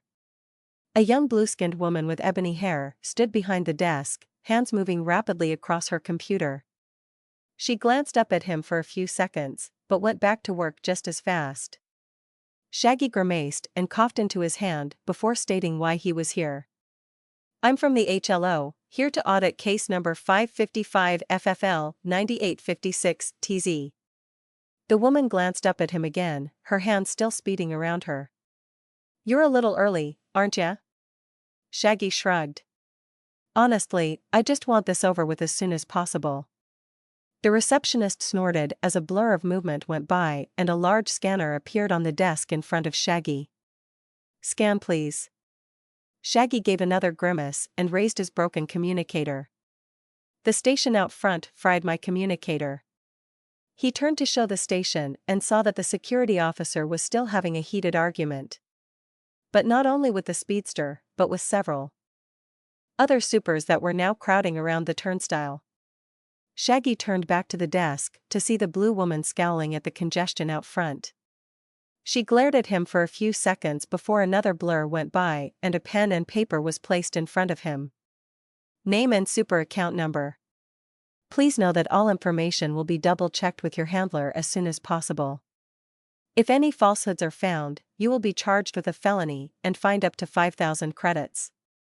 Is that understood?" Shaggy gulped. Yeah, sure thing." Shaggy signed Andy's name and made up a string of numbers for the account number. He really hoped this place was as slow as an actual government body. He was starting to think he was going to have to run out of this building. Quiet in, loud out, was becoming his go-to maneuver topside. After signing the paper, it blurred out of his vision and the receptionist glared back up at him. Shaggy hoped she hadn't read what he had written at super speed. Instead, the woman passed him an ID badge and tilted her head toward the back stairs of the courthouse. Shaggy glanced at the pair of curved stairs leading to the second floor of the courthouse. "Your meeting has been confirmed and all parties have been notified. Please make your way to meeting room D. Thank you and have a great day." The blue woman went back to work, clearly dismissing Shaggy from her mind. Shaggy hid his grin and rushed off to the stairs. Behind him, he heard a loud commotion coming from the front doors, but he didn't turn to watch. No one was screaming at him to stop, so he figured he was still in the clear. He nearly sprinted down the carpeted hallway of the second floor until he came to a series of doors labeled meeting rooms A through F. He was about to enter when a hand landed on his shoulder and he nearly leapt out of his skin. Shaggy turned and saw Ephemera standing behind him, fully visible in the hallway. He looked up and down the hallway, and while there were a few supes and civilians around, no one was paying much attention to them. Shaggy quirked an eyebrow at the pale woman, but she just pointed up at the door to meeting room D. Just above the door was a silver metal device aimed downward. Shaggy stared at the thing for a few seconds, before Ephemera explained in a whisper. "It's a bioscanner. It will scan anyone heading into the room and log their biometrics." Shaggy grimaced. "Well, can't you just phase through the wall?" She looked at him like he was an idiot. "Of course I can, but your full biometrics are going to be logged with the DA's office, and probably the HLO. Bah. I was already scanned and tagged when I went to prison." Shaggy waved dismissively. That was with the police. The HLO is another ball of wax altogether. Trust me, you want as little of your information in their systems as possible. Shaggy groaned quietly and looked up and down the hallway again. He leaned against the wall near the door and pretended to be waiting as Ephemera joined him. He glanced up and judged the distance to the scanner. The door was almost 7 feet high, and the scanner was placed just above it. There was no way he was going to be ignored if he jumped that high. He turned to Ephemera. So what do we do? I can reach the thing, but I would probably draw a lot of attention if I jump and break it out in the open like this. The pale woman snorted again as she glanced around. Making sure the coast was clear, she drew a small slim knife out from behind her. Shaggy looked down at the knife and raised an eyebrow. You're gonna stab it? Little gift from 38. Ephemera said, raising the tiny dagger. As she did, Shaggy noticed that the small knife had little blue sparks coursing up and down the 3-inch blade. It didn't quite look electric, but something was definitely up with the knife. Shaggy turned his head to the hallway again and looked around. Nobody was paying attention to them, so Shaggy gave her the go-ahead. He heard a grunt and above him there was the sound of an electrical snap. Shaggy waited a few more seconds before he heard Ephemera say, I think that did it. We are gonna have to risk it. Let's go. They both rushed through the door and waited in the meeting room. It was a beige windowless room with a large square table in the center. Against the far wall was a small trolley with water and coffee on it. Shaggy grinned as he didn't hear any alarms going off and moved toward the smell of coffee. He could hear Ephemera sigh in relief. I can't believe we made it. Shaggy nodded as he poured himself a cup. Right? I thought you would get spotted for sure. We got so lucky with that front guard. Also, I had no idea that security was so lax for supers. It makes sense if you think about it. Shaggy said, grabbing a few bags of crackers and a stale-looking cookie from the tray. No hero wants to wait in line all day. They got stuff to do. Ephemera shrugged. Still, though, I expected them to be a little more thorough. Or for their internal scanners to pick me up or something. For all we know, they did. Shaggy muttered through a mouthful of crackers. She raised her eyebrows at him, and he swallowed loudly. All I mean is that they probably picked something up and went to investigate the scanners. People are more willing to believe that their security system failed rather than someone circumvented it. Maybe that's been your experience, but it hasn't been mine. Shaggy just shrugged and stuffed another pair of crackers into his mouth. They waited for a few minutes before the door opened and a short, bald, red man walked through the door. He was dabbing the sweat from his head as he looked up at the pair of them. Shaggy thought the handler looked more like an office worker than a police officer. The red man's eyes grew sharp as he studied both of them. You two don't look like auditors to me. Shaggy grinned wolfishly. Laura says, hi. The red man's eyes grew wide as he rushed toward the door again. Shaggy hurried to stop the man, but Ephemera was faster. She leapt the square table and slammed into the poor man, jamming his face into the wall next to the door. Shaggy was there soon after, and they wrestled the guy away from the door and covered his mouth. Listen, damn it. She sent me up here to check on you. You'd been silent for 3 months. She was worried. The red officer glared at him as he mumbled around their makeshift gag of napkins. He spit them out as Ephemera and Shaggy backed off a few feet, but stood ready to stop him if the short man made another run for the door. Why the hell would she send criminals to find me? Shaggy put a hand to his chest and looked affronted. Why, sir. I am a true and upstanding citizen. As Ephemera snorted, the red man looked them both over again. Okay, that was a stupid question. Who else can she turn to? So you're here to get me out of here? Whoa. No way, my guy. We were just sent to check up on you and maybe get some goddamned answers. The red man raised a bushy black eyebrow. Answers? The red man stared into Shaggy's grinning face for a bit.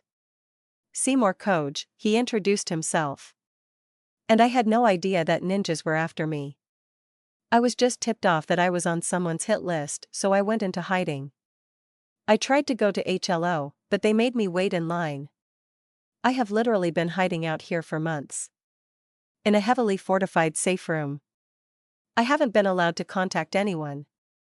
Shaggy poured himself another coffee as he nodded. That is all very interesting, Coge. But I really don't care. My associate got stabbed, and I have been shot, burned, stabbed, and damn near blown to pieces, so now that I got my answers, I'm going home. Try not to die, and I'll let Laura know you're okay. We were almost drowned too, boss. Ephemera said as they both moved to the door. Shaggy waggled his hand back and forth, noncommittally. Meh. Kind of. Ephemera opened her mouth to say something, but Seymour interrupted them. There's a mole in the SPPD feeding a gang information. That's how they found me. It's how they've been finding all of our safe houses. We have to. Nope? Shaggy shouted. Nope. Not gonna happen. I was sent up here to contact you and figure out what was going on. Now I know. Now I can tell Laura and she can fulfill her end of the deal. You police can deal with police shit. Bye-bye now. Then take me with you. Seymour growled angrily. I can at least trust Laura to do something. Shaggy looked at Ephemera, who shrugged. Sighing, he waved a hand at Seymour. Fine, Mr. Coge. Let's go already. I really don't want to extend our stay here any longer than I have to. Seymour stood, and they walked toward the door as he asked. Yeah, about that. How did you even get into the building? Ephemera smirked. The weakest point of any system is the people. Shaggy grinned as he opened the door into pure mayhem. Shouts and sounds of breaking furniture resounded through the hallway. Shaggy stuck his head out to see speedsters of all shapes and colors running around on the walls and ceiling. Shaggy could guess that a few were players just from their mannerisms and the way they were posing for screenshots.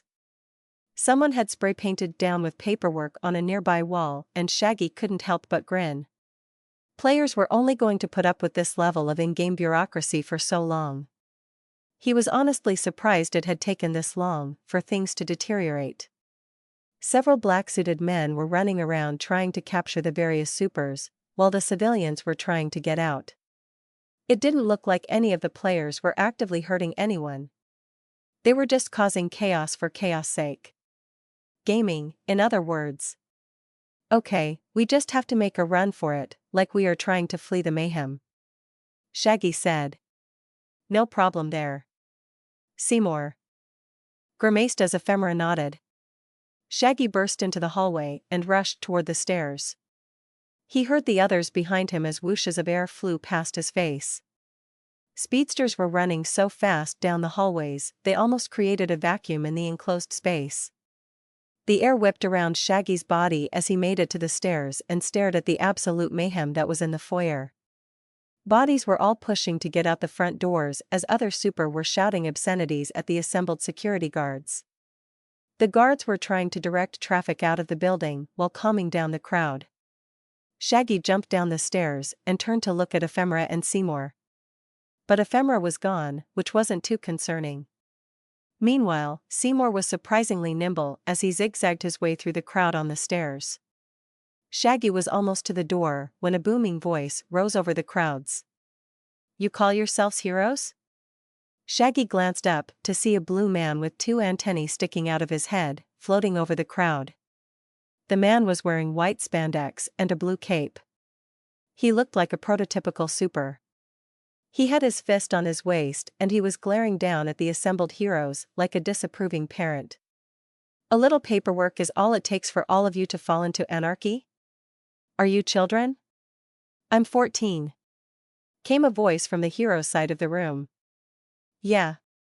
Shut up, you, at #%ing NPC. Paperwork's not fun in a game. I get enough of the at $% at school. Shaggy winced as the profanity filter filled his ears with static as the obviously underage super swore. His parents had obviously but some restrictions on his pod. The crowd was about to fall into chaos again as more and more players started shouting up at the floating alien. Shaggy ignored it as he made his way toward the door. Seymour was right on his heels. "You aren't heroes. You're all just children who don't know any better. None of you deserve to be a part of the HLO." There was a loud whoosh of air and several players cried out in alarm. Shaggy glanced back to see the blue alien was back in the air with several HLO communicators in his hands. The alien broke each one in succession as the players screamed in dismay. Shaggy saw several speedsters make running leaps for their communicators. But he didn't get a look at what happened after as he had made to and through the front door. The other NPCs and players around him were entranced by what was happening inside, which made it easier for him and Seymour to make their escape. The loud clamor behind him made Shaggy think that things were soon going to turn into a fight between the players and that blue NPC. He didn't want to be that NPC right now. Drawing the ire of the player base was one surefire way to get ganked. But then again, the guy seemed like a powerhouse. Shaggy briefly wondered who that was as Ephemera appeared beside him. He had run about a block with Seymour before the woman had reappeared. He raised a quizzical eyebrow at her, but she shook her head. "Later," she said as they ran. Overhead, several drones were all converging on the courthouse, and Shaggy ducked his head as he ran. Ephemera veered off as Shaggy made his way toward the entrance to the Undertown tunnel. Seymour almost followed her, until Shaggy grabbed the man's shoulder. "I'll meet you down there." "I'm gonna get 38, she shouted. Shaggy didn't have time to argue as she disappeared around a turn. He sighed and led Seymour further down the street.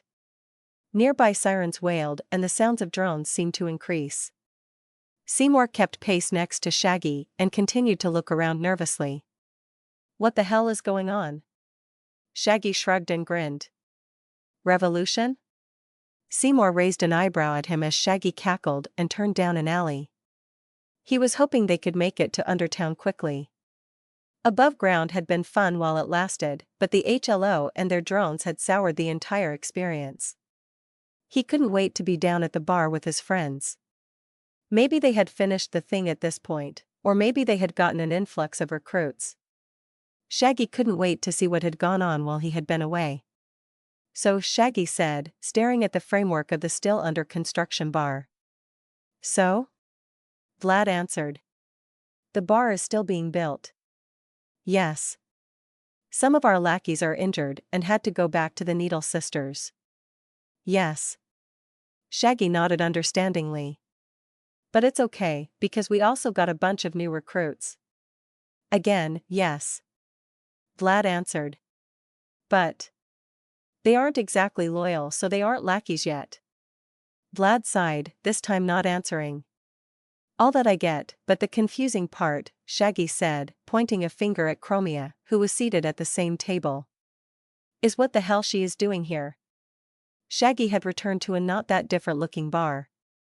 But they were drawing attention from the various gangs in the area.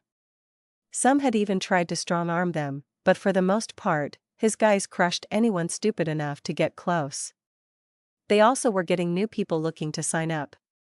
So overall, aside from a few infrequent attacks from the Raku, everything was going swimmingly.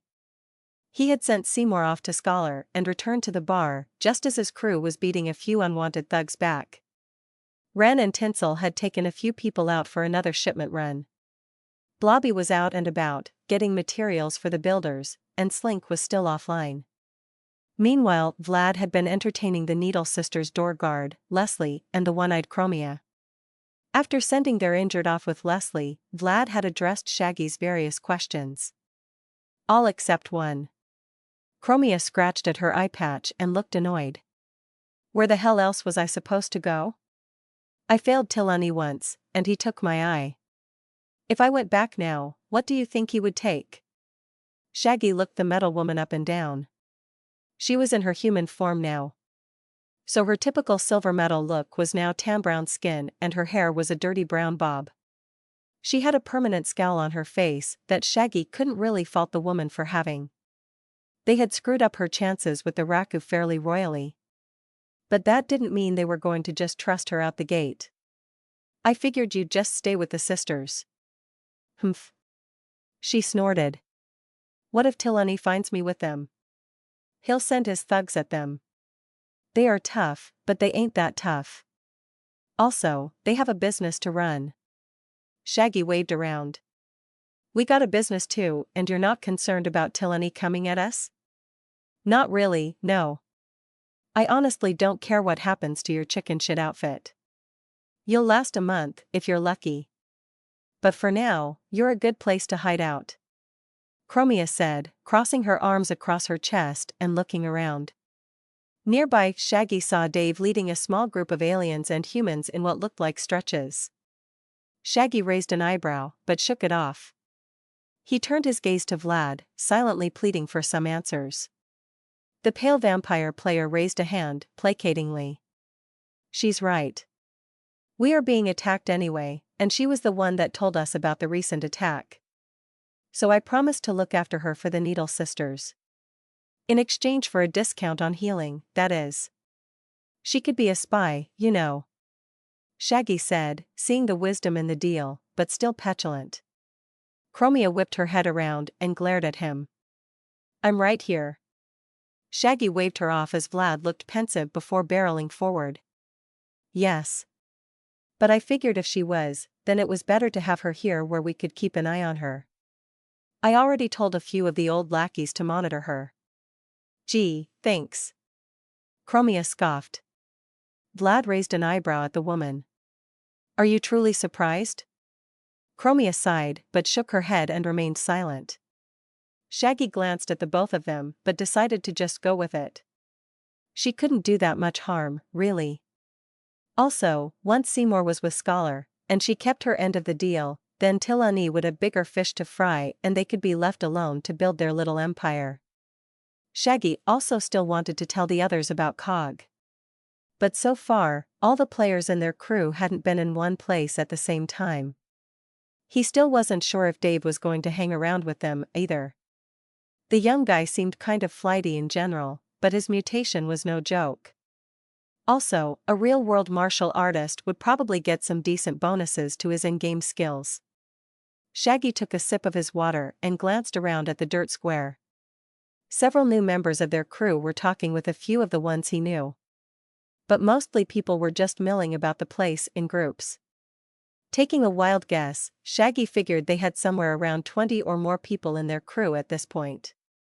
Although he was a little nervous about not knowing them. They were going to have a spy problem with or without Chromia. We really need a vetting process. Shaggy muttered. Chromia scoffed again, and Vlad shook his head. Not really. We're still too small to be considered much of a threat down here. There's going to be some drop-off anyway, as people decide we aren't their particular brand of criminal.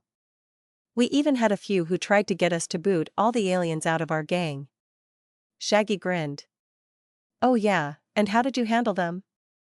Vlad grinned back, revealing his growing fangs. Viciously. But such a display turned a few more away from us. No, what we really need to do is cement our leadership. We have a few that are technically our lackeys, but we are going to have to get everyone here under us so we can check their loyalty ratings. That will help root out the undesirables. We also need to focus on getting Ephemera, Blobby, and Tinsel to henchmen. Once that happens, they can take some of the lackeys. Is that how henchmen work? Yeah, someone posted it on the forums. It goes lackeys, henchmen, and then captains. No idea what's above a captain yet, though. But each tier can help manage the lower tiers. Probably freeing up the players for more fun. Managing a criminal empire is a lot of grunt work and someone has to oversee the grunts. Vlad explained. Shaggy nodded as Petra came running up, a hollow tablet clutched in her hand. Shaggy raised an eyebrow. The young woman's scales, that were arranged haphazardly on her skin, were now a brighter green and Shaggy was sure there were more of them. She had also found a sharp emerald suit and black tie. Shaggy looked bemused at Vlad, but his friend just shrugged. Petra breathlessly nodded at them all before speaking. Sorry, boss. But Mr. Blue has been having problems with hiring new personnel. What's the problem? Shaggy sighed. Petra bit her upper lip nervously. No one wants to work for us. Shaggy groaned and glanced over at Vlad. The vampire took Petra's words in stride and nodded. Okay, that makes sense. The Hearts and Minds tour has been put on hold for a bit because we kept getting attacked. Also, having all these thugs milling about in an open square probably isn't helping. Petra, just do what you can. We'll do our best to get you some civilians to run the bar. If the worst comes, we'll have some grunts do it. Petra looked around doubtfully. Shaggy agreed. No one wanted their beer and food served to them by a surly gangster. They needed to get the neighborhood on their side. Which should have been easy. This was an underground criminal city. You'd think people would be more understanding. Petra gave them all a weary smile and walked back toward Mr. Blue, who was standing with Frank, the builder. Hey, what if we hired from topside? There's gotta be someone up there who would do it. Vlad shrugged. Maybe. You'd know better than me. I haven't been topside since we got down here. How is it up there? Vlad raised an eyebrow. An experience you haven't told us about because? Shaggy groaned again. Because I wanted all of us here before I went into it. We need a leadership meeting or something. Because I have news. News like where Ephemera and Slink are? 'Cause we are going to need our lead spies back as soon as possible. Shaggy waved him off. Yeah, Slink had to log. But Ephemera was making a pit stop for something. She'll be back soon. She's tough as nails and twice as sharp. Wouldn't surprise me if she's my first henchman, honestly. Although I haven't been spending a lot of time with Blobby and Tinsel, now that I think about it. Still though, sounds like you got a decent amount of points out of everything that happened up there. Vlad said. Shaggy choked on his water and coughed for several seconds. Ahem. Yeah, the points were great. Shaggy grimaced. It was a damn marathon, man. I didn't even feel like I had a chance to breathe. It was just one thing after another. Vlad stood and said. Well, you got time now. Check your points and get them spent. They do no good just sitting there. You don't want to be menu diving during a fight. Shaggy nodded in agreement as he opened his menus. But just as he was navigating toward his Evo trees, a loud, angry voice yelled from the west of the clearing. What the fuck is this? Shaggy growled as he dropped out of his menu and turned to stare at the voice. Every head in the square was turned to look at the large-muscled man standing at the edge of the clearing with 4 other people standing with him. Shaggy grinned as he stood and started walking toward the angry man. Vlad and Dave joined him as they approached. It looked like Muscle Lord had beaten Deathville and come back for revenge. Shaggy grew his claws and cracked his neck. Behind him, he heard their assembled crew shuffle around. He pointed a clawed finger at the shirtless player. What do you want, mucus horde? Vlad choked back a laugh as he spoke up reproachfully. Shags. That wasn't his name. It was Focus Board. Shaggy dropped his clawed finger and turned slightly to his friend. Are you sure? I was sure it started with an M. Muscle Floor? Molitor? Next to Shaggy, Dave summoned his blue armor and hopped around excitedly. Oh, man, that's so gross. I love it. Hey, do you think that'll make wearing armor completely pointless? I mean, that's gotta suck wearing armor just to burst out of it completely over and over again. Muscle Lord's face went slightly pink and Shaggy was sure he heard giggling from behind the large man's expanded chest.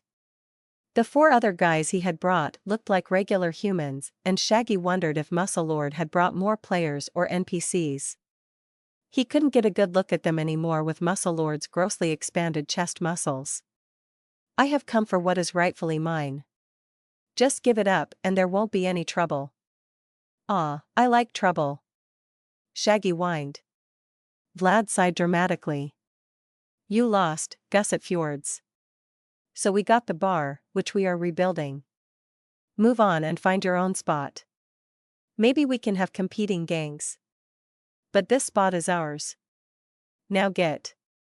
Muscle Lord's chest deflated, literally, as he used his mutation to enlarge his forearm muscles instead. He slammed his arms on the ground like an angry gorilla and shouted. Shaggy and Vlad shrugged. That's the game, man. You can move on and rebuild or try to take it back. But trust me, you don't want to start that. You are really an idiot. Shaggy sighed and raised his claws. But before a fight could get started, another voice spoke from behind Shaggy. Vlad. I had to log, but I think Shaggy's in the shit. Slink's voice came out slightly distorted as he logged back in. Shaggy turned to see the slim boy standing in the center of the square. Slink was spinning around, looking for everyone. When he found them at the western edge of the square, his eyes went wide. Shaggy turned back to Muscle Lord just in time to see him shift his muscles again. This time to his legs. His pants burst as this time his grossly oversized calf muscles tensed and the angry player leapt right at Slink. Oh, shit. Slink muttered as a large human missile flew straight at him.